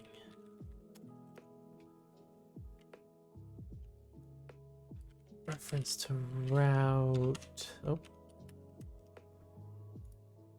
Okay, so that wasn't it though. That would have been cool if it was. I'm actually not sure what's... Oh, waiting for Windows updates. Oh yeah, that's no fun.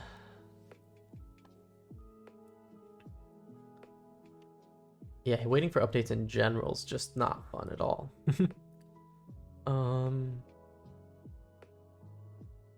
It's funny that this is where the error message is coming up from here. Like, if I just do get directly here. Okay, yeah, now it at least blows up where, like, at least the error message looks like it's in a better spot.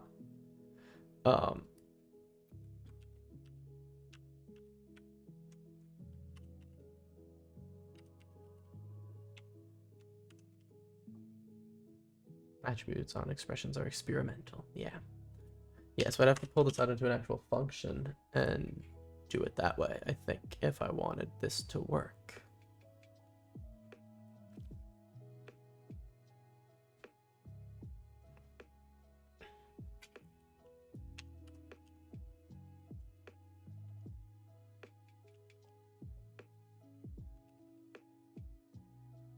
But this was definitely working at some point. Ah, okay. So calling call here. Oh.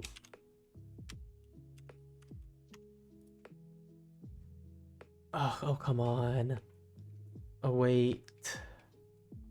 You know, that's a value. That should work, right? It should be able to return that. Dang it, I thought that was it. Well, what if I just do... Is it just the return value? Is it calling the async that it doesn't like? Can't move out of route because it's borrowed.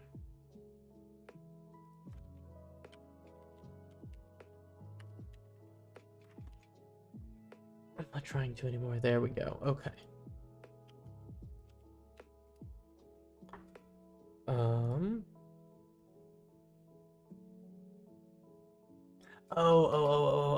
Okay. Let result. Let's do R, I think. Match R. Nope. Fill. No. Like, it did want fill, but like not where you did that. What are you doing, Rust Analyzer?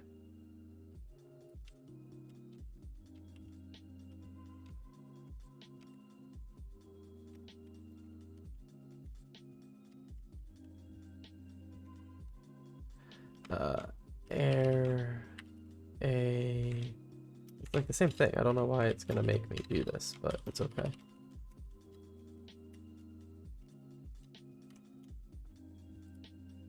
There we go. Just needed to actually do the JSON. I need to tell Axum I'm returning JSON.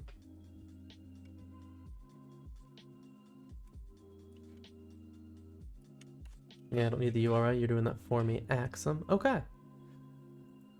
Does this mean it works locally? Because there's definitely stuff my macro should be doing that I'm doing manually, but if it works, this is getting close to what I had in mind. Nope. Not working yet. Panicked at option, unwrap on none. Oh, yeah, because I mucked with this. There's a body, which is an option on a string. That goes to here. Okay.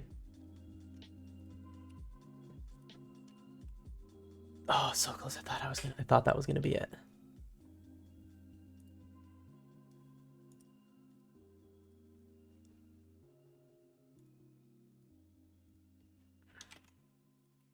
Wait. You didn't get mad at me.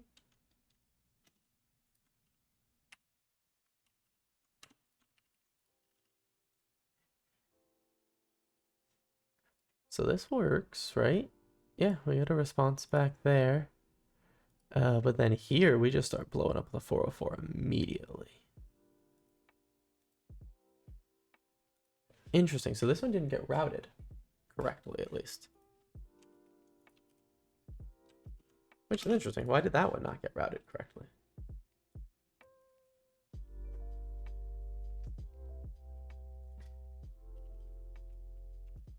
Okay, I am gonna have to, or not have to, but I am gonna get off here in a minute and wrap up. But I would like to figure out what's going on with this if we could. Oh, that's the old way.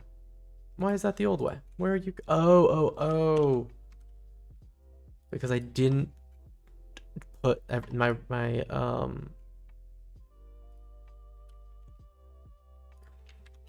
macro doesn't do everything yet, so I have to change things manually, and I totally forgot about it.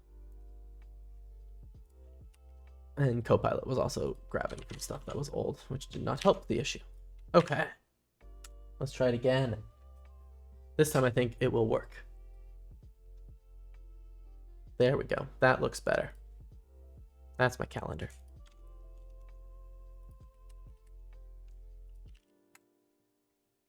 Okay, well, type error. Failed to fetch. Panicked at unknown route. Okay. Unknown route.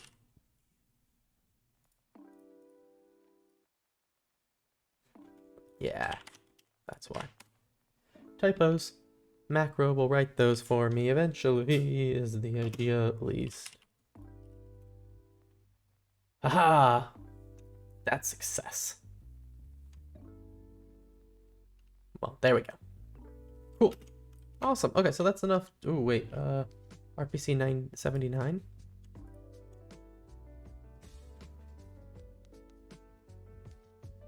Oh, yeah. Conversation. Yeah, that I don't know. That unwrap definitely doesn't look safe.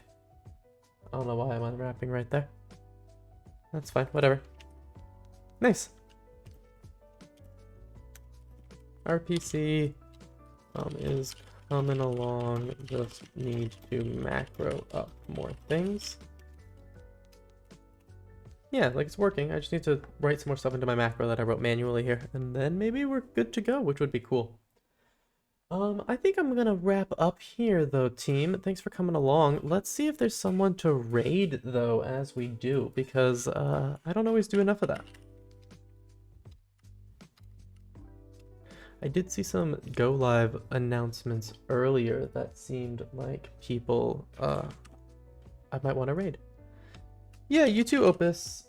I hope you have a good I'll say evening or night. It's afternoon for me, but I assume it's evening or night for you. Let's see if I can get this message. I might need to. Perfect. 7.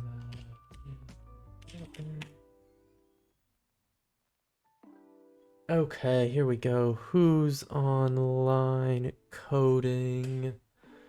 No one that I'm following, but that's okay. Anyone doing some Rust? Rust game dev in Spanish, though. Oh, some Neo dev. Ooh, Rust plugin stuff. Maybe we'll go over there. Plugin stuff. Maybe we'll go over there. Developing a game on a virtual potato for Monkey Jam. That sounds like a fun one. Let's go check out Sneaky Mizo for his Rust bad puns.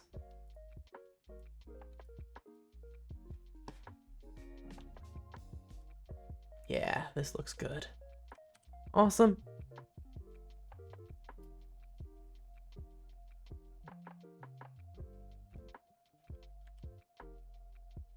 Oh, did that not paste? Nope, of course not.